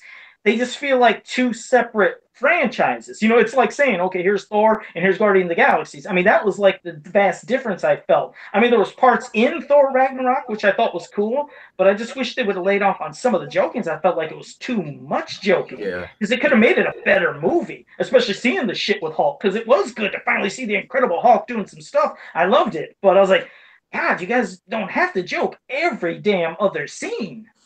Yeah, and it's kind of extending itself past Marvel now. That latest Star Wars film suffered from that a lot. I didn't see that. I didn't even see that. That was another prime example, and I don't know who's to blame. Is that Disney? Because Disney owns all this stuff now, but it's, people are turning out in droves to see these films, and general audiences and kids are laughing at all the little poo-poo jokes and stuff like that they managed to throw in. Well, people like us who've kept these films alive for years and going to them and rewatching them and repurchasing them on Blu-ray and DVD, and it's like, now you just groan and roll your eyes at this stuff. And we just seen this stuff, and Michael Keaton's Batman, or the first Blade film, or hell, even the first couple of X-Men films, which had a few jokes here and there, but overall they kept it serious. It was not about trying to make Wolverine look like an idiot on screen. Well, he's that came later in Wolverine Origins, but it was just one of those.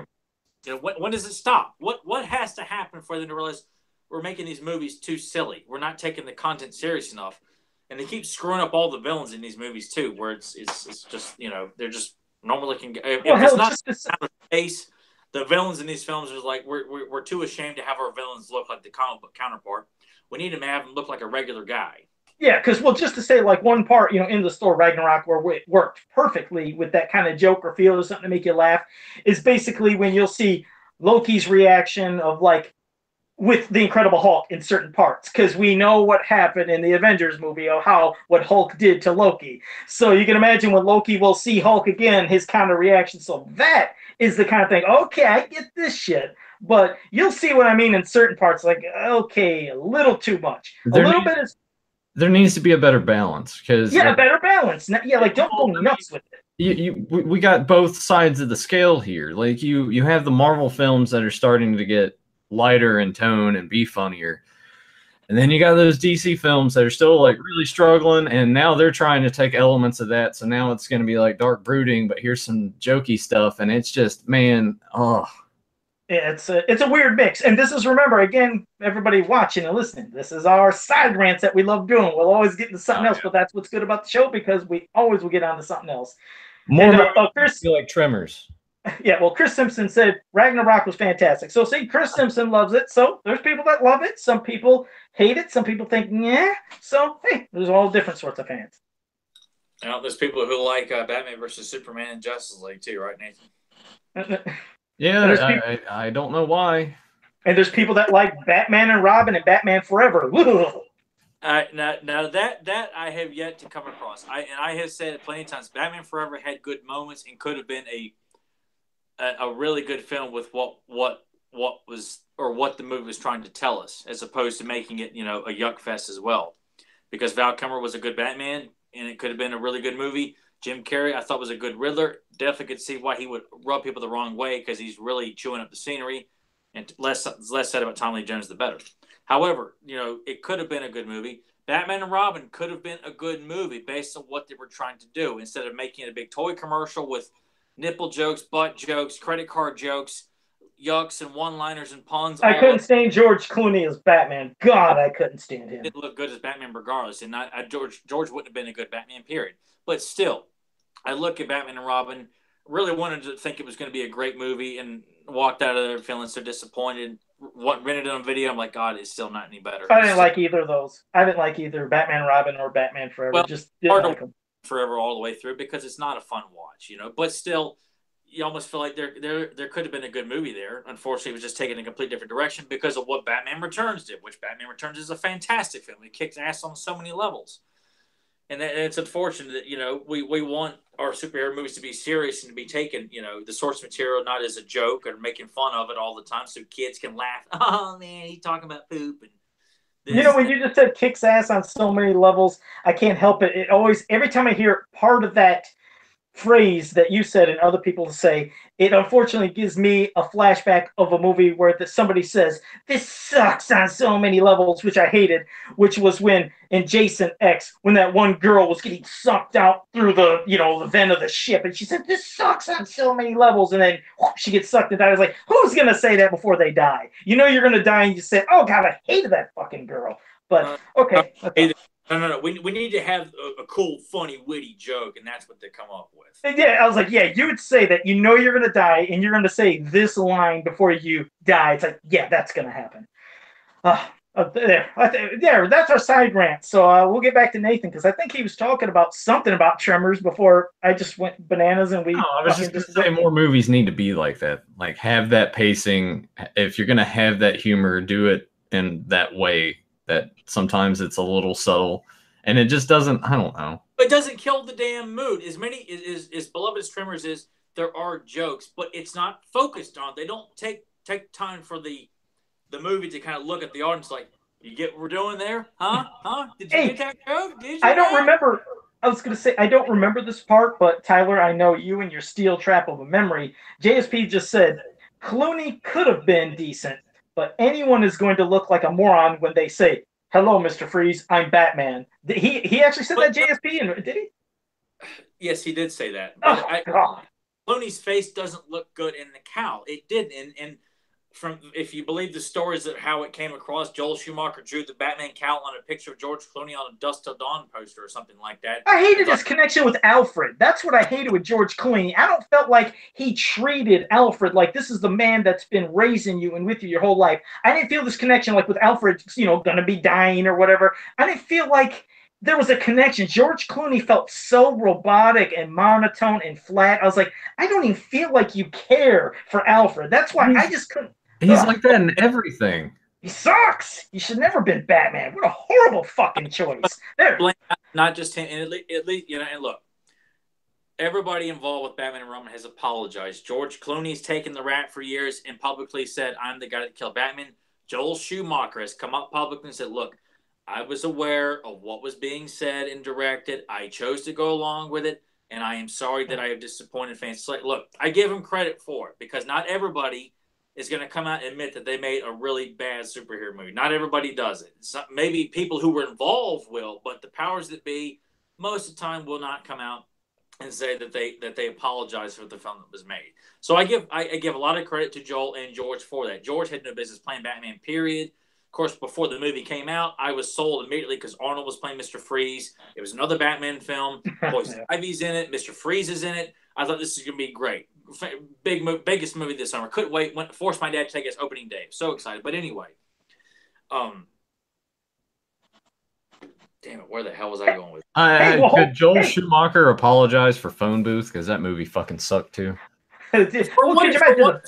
Well, I mean, at least Joel Schumacher has made some decent films in his time. Not a large library of great films, but it was interesting and shit. There shouldn't have been much of a budget being just right there in that spot. But yeah, that was an interesting one. But I did want to say one thing of foreshadowing. I thought that was kind of cool. You think back to Twins with Danny DeVito and Arnold Schwarzenegger, and the part where Arnold was like, "Do I look cool now?" He's like, "Mr. Ice," and then hey, look, you got Danny DeVito as Penguin, and then who does Arnold become eventually? Mr. Freeze. So look at that. It's foreshadowing in Twins. It's fucking amazing. Oh, yes, because Ivan Reitman intended to do when he made that classic 1980. See that?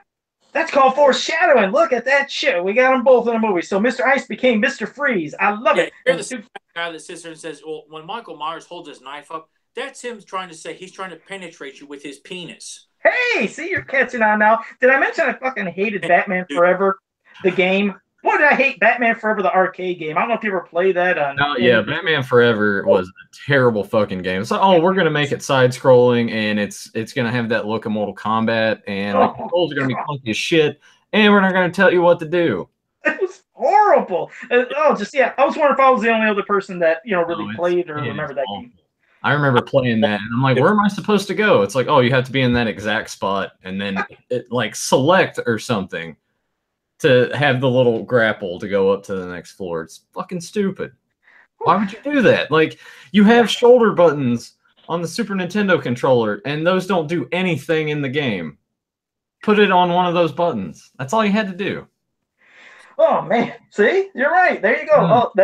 We did our side video game rant that Tyler's always like, oh, here we go. And then that guy at the flea market is trying to sell it for $25, and it's missing half the label, and it's covered in dirt.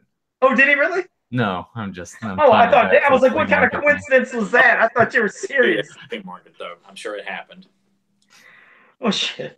All right, well, I'll pass it back to Tyler or Nathan. Go ahead, because I rambled. Oh no, I think in closing for Tremors, we could go on and on and on about it, like we do with so many movies we pick up for the podcasts and TV shows, but it speaks for itself. I mean, what can we say about Tremors that hasn't been said before? It's a movie that still holds up from special effects wise, the acting, the story. You know, it's a perfect horror science fiction film. I mean, it's not to play off the talent of perfection, but the film is perfection. I mean, it's got a wonderful cast of characters, a great creature, a great story, a good ending that wraps it up, doesn't necessarily need sequels. Could have been good sequels had they, not went the route that they did. But so for those who didn't see this or maybe have never seen it, don't think this is a cheesy B-rated horror flick. It's not. But that's anybody to look at it, like on paper, sees that this is like a B-movie monster movie.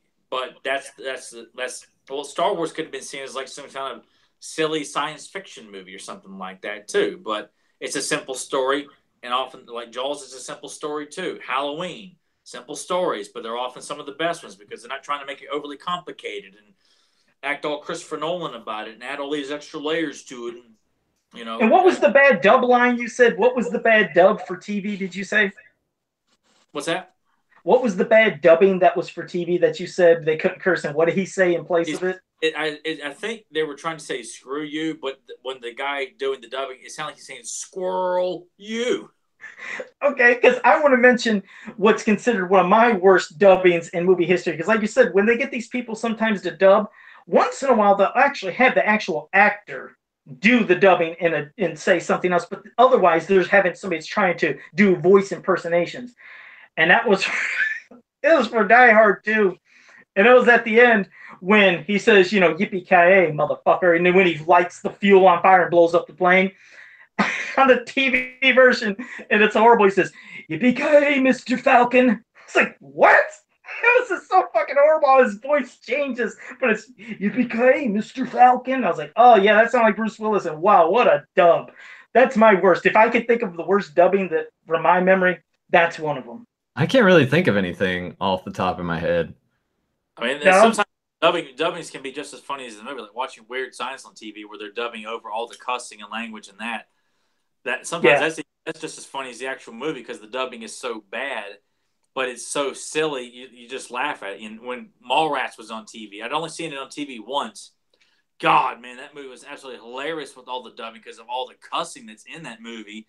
Just dub. The ones that can't work are any of the Italian stereotype movies that, I have to watch, but the ones where it's always like Casino or something like that. It's like, this doesn't. It's funny too. But they're so bad. It's like they'll run into so many just stupid words. Like, oh God, you can tell he isn't saying it, or they just completely cut it completely. It's like, oh, this can't be on TV because when you got Joe Pesci and everybody else, when they're cussing up a storm and that's being taken out, it's like, oh, that's a hot mess. Some can be funny. I agree, Tyler. You're right. Some make it even funnier to watch the dub versions, but sometimes, like, damn, that just did not work. They should have left that alone. I agree. They're better off either just cutting it altogether. If you're not going to dub it right, or it look like you're trying, don't bother. Just cut the scene just cut like blanket, like cut the sound out. Don't bother to dub it. Just cut the sound. Like I get what they're trying to do. I've seen it a million times. Yeah. But it takes you out of the moment when you've got Joe Pesci being dubbed by some guy from California. I'm like, this sounds nothing like Joe Pesci, or even remotely Italian, and he's just talking like it's like I was looking at Nathan Kennedy to start doing the dubbing for Joe Pesci, They should just like bleep it out, if anything. Yeah, and I've often preferred that for the most part when I would watch rated R movies on TV. Just bleep it, don't dub it, man. Yeah, because you're right. They'll just like omit the sound. I've seen that quite a few times when they'll do a movie and they're talking, like you said, like holy, and they just don't say it, but they don't make a beep sound or something else. It's just out. It's like, oh, I know what he said then, but yeah, I guess well that's the thing. I guess if Joe Pesci was like, you motherfucking fucking son of a bitch, if he got going, it's like a big, just nothing, just lips moving for about 3 minutes straight. But, oh damn! Well, Tyler gave his closing thoughts on Tremors. I did too. So Nathan, why don't you go ahead and give your final thoughts on Tremors before we wrap? There's nothing to say. You guys have already said it. Like I have not met anyone that doesn't like this film, and if they did, I wouldn't want to hang out with them anyway. Yeah, I've never met anybody that didn't like the film. Really, it's one of those films that's universally beloved by film fans. I mean, yeah, like Nathan, I'm like, okay, then they probably like, a lot of, Michael Bay garbage, and probably think Armageddon is a wonderful, memorable classic or something. Hey, that did get released on Criterion, so you know that it is for sure. Oh yeah, clearly, because they are the staple when it comes to quality films. Oh boy, yeah. See, this is going to show how clueless Joe always is. What's Criterion? Oh Jesus Christ, Joe, really? Yeah, I don't know what it is. Is it a website? I don't know. All right. I don't have one in the room with me, but Criterion's a company that they release a lot of foreign films, but there's a lot of beloved classics. And basically, they kind of do what Shout Factory does. They throw a shitload of special features on there, lots of commentaries, like Silence of the Lambs just got re-released. There's been a Criterion release of Robocop. Typically, it's for films that are kind of like they're very respectable films. Maybe not always as well known, but they would have some in, like Robocop, oddly enough, and Silence of the Lambs. It was like a very distinguished collection of films under the Criterion name. It almost kind of gave an extra level of hierarchy amongst films to be part of the Criterion collection. Of course, I dismiss that more because they only released a couple of decent films in Criterion. And as young DVD collector, you thought it was a big deal, like, to have the Criterion of this and Criterion, like, what, I don't give a damn. I mean, it's still obviously a respectable thing because there's a lot of foreign films that I've watched that I've been introduced to, like the Akira Kurosawa samurai films, Seven Samurai, Hidden Fortress, all that stuff. And then they just came out with Night of the Living Dead a couple weeks ago, and that's just packed full of stuff. Mm-hmm. Like well, I'm glad you guys told me, because like I said, there's the shit I don't know. I mean, you think why the fuck? The first one was to release the rated X version of RoboCop. That was a big deal when that came out, and it was out of print. I had a buddy who had it, and it was the first time I've seen the excessive killing of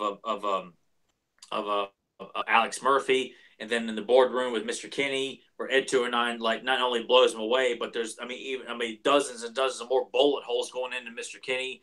You see Alex Murphy's arm being blown off there, and that was a big deal. And of course, now it's standard on all Blu-ray and DVD releases of RoboCop. You get the rated X version, but back then, that was the only way you could see it. So that's what made the Criterion version such a commodity. It just pisses me off, sometimes when I found out about movies that had all these extras and things. When I think about, Jason Goes to Hell, and that there was, I remember having on VHS the one, but then they had like the special director's cut with like this raised, like the VHS cassette, it was raised up, and it showed the extra scenes. It showed the scene where the girl was riding the guy, and in the regular version, when Jason jumped into the one guy, and then he shoved that like spike through her, and then you see blood squirting all over the guy. That's what was in just the regular R version. But in this crazy unedited version, you see him pull up and it splits her in half as she's like on top of the guy riding. I was like, holy crap. But then there was even more stuff that's never been released on these things, which I found like like online on YouTube or something. Ones where you see extra blood squirting out of somebody's head being crushed. When the one guy was shooting the guy who was Jason in the police station, extra stuff. And I think the one scene is the scene where you see the demon that pops out of Jason, and you've seen it running around more. And all this lost shit, I'm like, damn, why do they do this to us? Why can't they just have this stuff? Why is it always got to be lost? Or then they lose the film, and then it's in grainy shit. It pisses me off, because I always wanted to see the actual other extra gross stuff without it being blurry or without it being lost. Like you think about the Friday the 13th, the final chapter. You know, years later we find out, oh, did you know that there was an alternate ending? There was a different way they were going to end that, where the girl, she goes up into the, you know, like how they always have the dream sequence scenes and then a jump.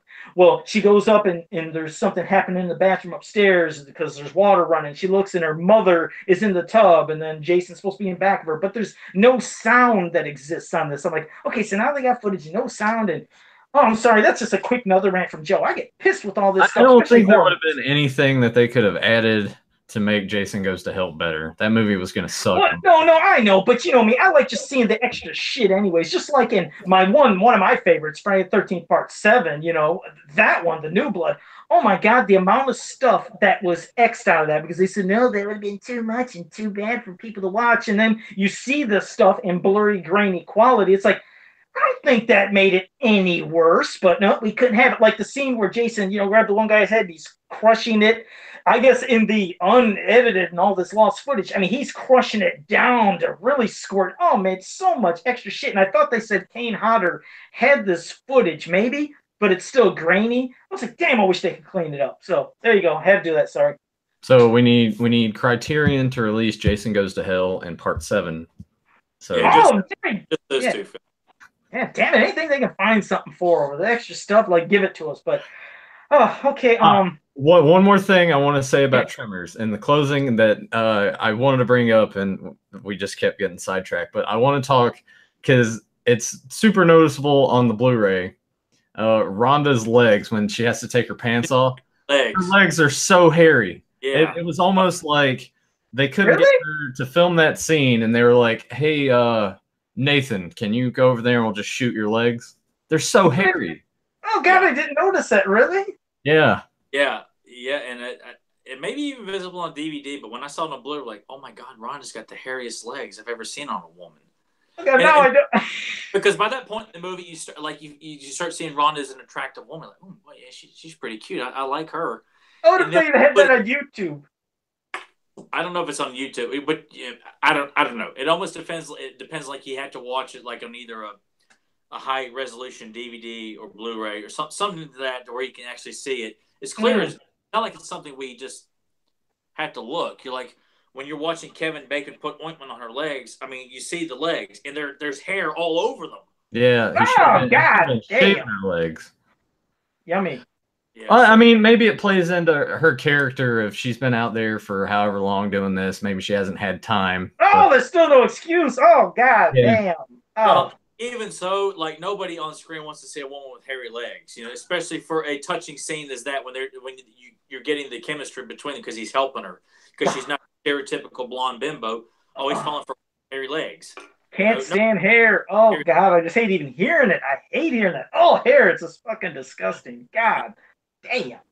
Thanks for that final shit, Nathan. That really made my day. Bring it up. I would have been pissed if I would have stopped and would have been like, I forgot to mention Rhonda's hairy legs. Well, I'm so glad you did because, I mean, that's just, God damn. Because now I have to see it because my mind is wondering, I got to see this gross stuff now, but, shit. Okay.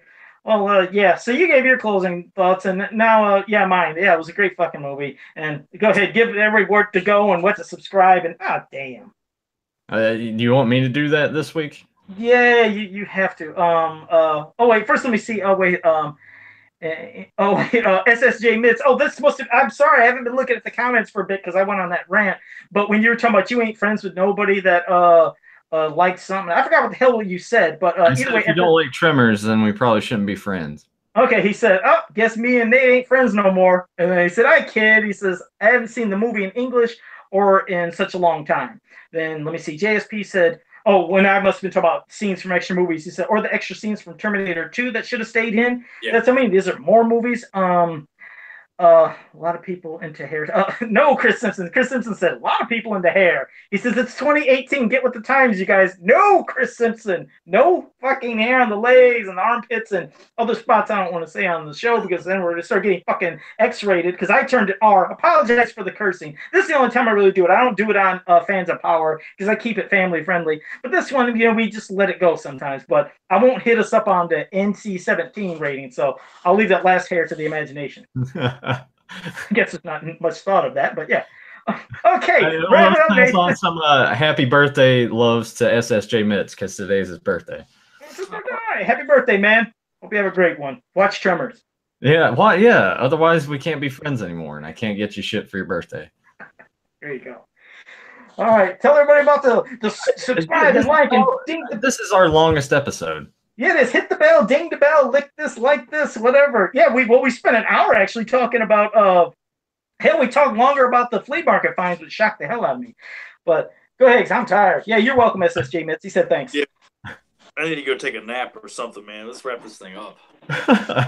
Well, make sure to like, share, and subscribe. I put the links in the description below. We got our Facebook page there. I also added an email address. So you guys feel free to email us. Send us some questions. Maybe at the end of the show, we can make that a segment or something. Because, people want to know our flea market finds and things like that. So if you got any questions for us, send us an email. I'm going to start putting links when the audio is available just for the specific episode in there as well. So you can go ahead and give that a download and take us on the road and listen to us in the car. As Joe shows off his sweet Mortal Kombat 2 banner. Because that's how I roll, damn it. Look at that. Look at this. That thing's beautiful. It is. I fucking love it. I'll try to find the Street Fighter 2 one to show you guys too, but damn it, I love this thing. Oh, and also, don't forget to tell everybody about all the bonus videos you've been doing too. Yeah, I've been putting some more content up. I don't know if these two guys are going to be up for uploading some of their own little individual things, but I'm going to start doing like the mailbag stuff, anything that we're doing to the channel, I'll give you guys an update on, maybe do some post-viewing thoughts. I don't know if Joe ends up jumping in with me on that, but yeah, we're gonna start doing a few other little things just so you guys got some more stuff to see, and it's not having to wait once a week to hear us ramble on about stuff. I'm just looking at Joe and that banner getting jealous. Okay, I'm done. Yeah, I'll put it down. Just had to do that. I figured I'd end with you guys looking at something cool instead of my mask every damn week, but that's does anyone have an idea for next week? Do we want to tease anything for anybody? I don't know. We hit some movies as of late. I knew Joe was going to do that because I knew Joe was going to say, well, we've done too many movies. We need to do something that's really obscure, like this really obscure, like Sega CD video game. He's always thinking that because we do that, Nathan. We do the games a lot. No, I was figuring maybe we'll hit a good TV show, a series we used to watch. Maybe Married with... No, fuck, we already did it. We didn't do Married with Children, did we? No. We've touched on it before. Hell, I mean, who doesn't love Al Bundy, Kelly, and Peg, and Bud, and fucking Jefferson, Marcy, Steve... Look, we can talk about some married shows. Wait, Joe. Since all three of us have got our issues, we have to make sure everybody can bring something to the table about that. We can't just don't you play with me. I know Married with Children. This is the show. You ain't got to worry about Joe being clueless. I fucking know Married. I'm talking about everybody here. We have to make sure everybody can bring something to the table before you start. Let me say something real quick. In the chat room, Chris Simpson said, do Sewer Shark. I remember that video game. They said, Mr. Belvedere here. JSP said, Transformers, the 80s soundtrack was just released. Okay, thanks for that, JSP. You said that earlier, and I forgot to mention it. I appreciate you saying that. You said it was on vinyl, too, I think. Then Chris Simpson said, who's the boss? Alf, Cheers, MASH. You can stick MASH up your ass. I hate MASH. And Sledgehammer. I remember Sledgehammer. JSP, love that damn show. But, okay. Oh, now back to you guys. I'm sorry. I was just reading everything in the chat room. But Nathan? Tyler is grumpy, and he is ready to take a nap. Well, Nathan, what about you? I mean, do you know Married with Children pretty well? I do. I have watched Married with Children quite often, but if you guys are going to start digging into episode specifics, we don't have to do that. I might be a little lost. No, we don't have to do that. Just basic thoughts of some of the main characters, and if there's certain episodes you remember, but just Married with Children in general. Look at Tyler. Well, what are you thinking, man? No, I'm just saying because I know it knows. No, Joe. Joe is not going to keep this broad. He's going to want to get very detailed with it, which I'm for. I'm just. Yeah. I know for a fact Nathan likes Mary Richard. He does not know it backwards and forwards. Yeah, this is the one time where you know how Nate. Yeah, you know how Tyler has that steel trap of a memory for everything and details and this and this. Tyler does know this is the one time Joe actually will say some shit and know it. Married with Children, I do know these crazy ass details and weird specific things and episodes. Yeah, this is the one time where Joe won't look like a clueless dipshit like I usually am. Now we have to do it. It's your time to shine, Joe. No, well, yeah, but it's good. Like I said, I ain't gonna go nuts, and I'm not gonna if you get something wrong, say, "Hey, you fucked up" or something. Not that you guys do it to me, but no. Yeah, you just bring what you know about Married with Children. Tyler's the one who's like, no, that's not right. That's not that character's name. I'm just trying to, because we try to, because look, I've mentioned Miami Vice to you guys. Joe's never watched Miami Vice since 1984, so I know for exactly. we're going to get around to doing Miami Vice because Joe's like, I haven't seen it, and I don't know it. You're not going to give it to me for free, so it's one of those things. and even then, he wouldn't accept it. Yeah, that's why he said it. Yeah. We all have to have a good idea of the subject, or we can't do it at all. That's why we feel like Miami Vice on a Beyond Retro podcast is doomed because of Joe. And it would be doomed because of me. You're right. Unless I would watch. See, it's the thing. I would only watch a couple episodes because I know they have plenty of seasons. I will not watch all of those to prepare. Joe wants to do we got to do Mr. Belvedere, man. We got to do. He's like, I haven't seen Mr. Belvedere since reruns in the 80s. I don't have it on DVD. If it is on DVD, but Joe's like, yeah, but it'd be great, man. We talk about Mr. Belvedere. He's like, Nathan's like, what the hell's Mr. Belvedere? And Joe's like, it'd be great, man. We'll do it anyway, And, well, I knew you guys knew some Married with Children. I knew. You just assumed that, which is why I knew it though. But I was right. I knew you guys would. I knew it. I knew you'd know because I know you knew it, and I know Nathan would know some of that. So I knew you guys would have to know some Married Children. He doesn't know it as much to have. But he knows it though. He does know it. He does know it though. But that's okay. Nate, you do know some Married Children. I'm like, I feel like the little kid in the room. You guys are like arguing about me, and I'm just. He's like, stop arguing, Mom, Dad, stop it. Can we just go to Chuck E. Cheese now, please? He walks out of the room. You know how it was. There's an argument, and suddenly you walk out of the room, and you hear the door close. The little kid doesn't want to see their parents arguing. No, we're not arguing. We're just babbling. But I know you know some Married Children, Nathan. Not every fucking detail, but I know you know it. Yeah, no, I'm more than capable of chiming in. Good. It's going to be your time to shine.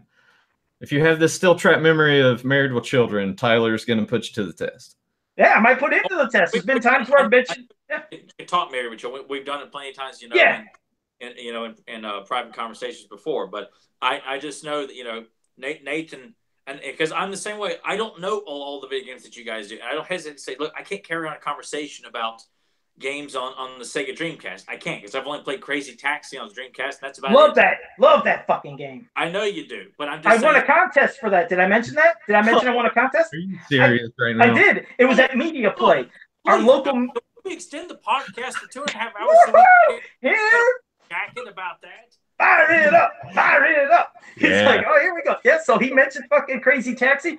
They had it at our local Media Play. They had a contest to win that game and like a T-shirt. So sorry, hang on. I'm just looking at Tyler in the corner because people are watching me. You probably just see me because I have to look up here, so I have to look at my monitor. I just see Tyler. He's just like. Yeah. All right, go ahead. Ain't dry. No, but your shit. So here we go. It's like he mentioned Crazy Taxi, and that set me off because I fucking loved Crazy Taxi. And then local Media Play announced that they were having a contest that whoever can get the most cab fare in, I think it was 3 minutes, would win a copy of Crazy Taxi and a T-shirt. And they had that going for like a 3-4 day event. And I came in there, and I knew about there's a way if you took your car to the side. Don't you get up and leave, goddammit! You get back here, you listen to me fucking talk about Crazy Taxi. It's some bullshit, I'll know. So, anyways, I remember you'd go on the beach, and on this one part, you could turn your cab aside, and if you hop on it, they like how you're exciting them, and your cab fare goes ding, ding, ding, ding, ding, ding, ding, ding, ding. It starts multiplying, and I did that in the grass too, and I got a whole bunch, and that was my score, and I had a really high score. After I was done, the guy who was writing it down that worked for Media Play said, "That's strange." He's like, "How did you get such high cab fare? I didn't understand." And I was wise to shit after that Donkey Kong Country bull crap at Blockbuster because people and their friends telling people stuff. I was like, Hey, I said, do you remember when I was driving by those people that were on the beach, all the pedestrians that ran out of the way? He said, yeah. I said, if you just drive right at them, I said, and the scaring and the fright of all that for the people inside the cab, they'll give you extra money. So that's you're showing the empty screen of Tyler. But I said, if you scare them, that'll get you extra cab fare. I said, oh, okay. It's like, I'm not going to tell you my secrets because I figured he would go ahead and tell his buddies. So sure as shit, at the end of the 4-day event, I had top score out of everybody in the entire city, and I won Crazy Taxi and a shirt. So there you go. So how about that? We just need to do an episode and not have Tyler on here and have you talk about all the contests that you've won. You guys can go do that for 4 hours. He left. How fucking rude! I'm telling you how I won something, and he leaves, and I'm telling like secret stuff I won, and Tyler could get 2 shits and left. Well, but I got to go to the bathroom, and I'm not going to sit here and make my bladder feel uncomfortable because Joe wants to, well, thanks. So now you don't even care about my memory. Tyler didn't even want to hear that great story, a part of my life that was nothing to him. Well, I mean, at the same time, too, he also didn't want to piss himself. That would be like a terrible thing to have on your resume. Terrible. Yeah, I've already repeated myself too much on this podcast before. I'm not how disrespectful. God damn, I can go myself and pick Crazy Taxi with Joe Amato. I think I'm going to go relieve myself. How disrespectful was that? You believe that? I mean, God damn it, I can't. That's okay, though, man. That's fine. You go ahead. Anytime you want to walk out when I'm talking, that's okay. You ain't going to hear me say nothing. That's unbelievable. Oh, so Nathan, go ahead. Did you tell everybody about subscribing? I think you did, and you told about all the links. I went through all that. I guess I'll go ahead and just tell the email. It's beyondretro84@gmail.com. I was going to do Beyond Retro podcast, but that's just way too long for an email. All right, you talking about ringing the dingy bell and all that stuff? Yeah, I told him to like, share, subscribe. Yeah, right down here, people. Yeah. He's already forgotten. He's so upset that you got up and left during his Crazy Taxi story. He just totally forgot. That's it. I just do the mic drop. I just dropped like 2 takes. Like, fuck you guys, I'm out of here. Just drop it all. Shit, I'm back. Here I am. Mask fall off because he's trying to put on a show for everybody here of how upset he is, even though nothing stopped him from telling his story. Yeah, that's all right, man. Okay, that's okay. So it was amazing having all of you guys here. We appreciate it. And yeah, thanks, Chris Simpson. At least you want to hear my story. And he said, oh, and Nathan, Chuck E. Cheese. Wait, what the hell just happened? I missed a bunch of stuff. Chuck E. Cheese. Wait, JSP said, he said, head of the class, Antenna TV is airing it. I don't even know what Antenna TV is, but thanks for letting me know, JSP. I've never heard of that. So maybe that's something that shows old-time shows. He hasn't heard of Criterion. Why would you think he would know what Antenna TV is? And yes, I have heard the unfortunate where they talk about Toys R Us clothes, and it's just fucking unbelievable and sad. And then he says, oh, and Nathan, Chuck E. Cheese, where a kid can be. Oh, that's what he's meaning. You're saying where a kid can be a kid, and hopefully your parents aren't going to argue. Well, shit. Well, JSP made it sound like there might be clothes in Chuck E. Cheese. That sucks. Chris Simpson said he wanted to hear Joe's story, so thank you, Chris Simpson. Appreciate it. Motto is such an enigma. I want to know more about the man behind the mask. No, you don't. I'd have stories all day that would bore the hell out of everybody. And okay, so yeah, thanks for joining us, guys. We love you in the chat room, and I love Tyler, and I love Nathan. I just fucking love you guys. Yeah, we love you too, Joe. Thanks. So I don't know how Tyler's feeling right now. He's ready to take a nap. He's an See you guys next week. We plan ahead, so we don't have to do anything right now. Yeah, that's good.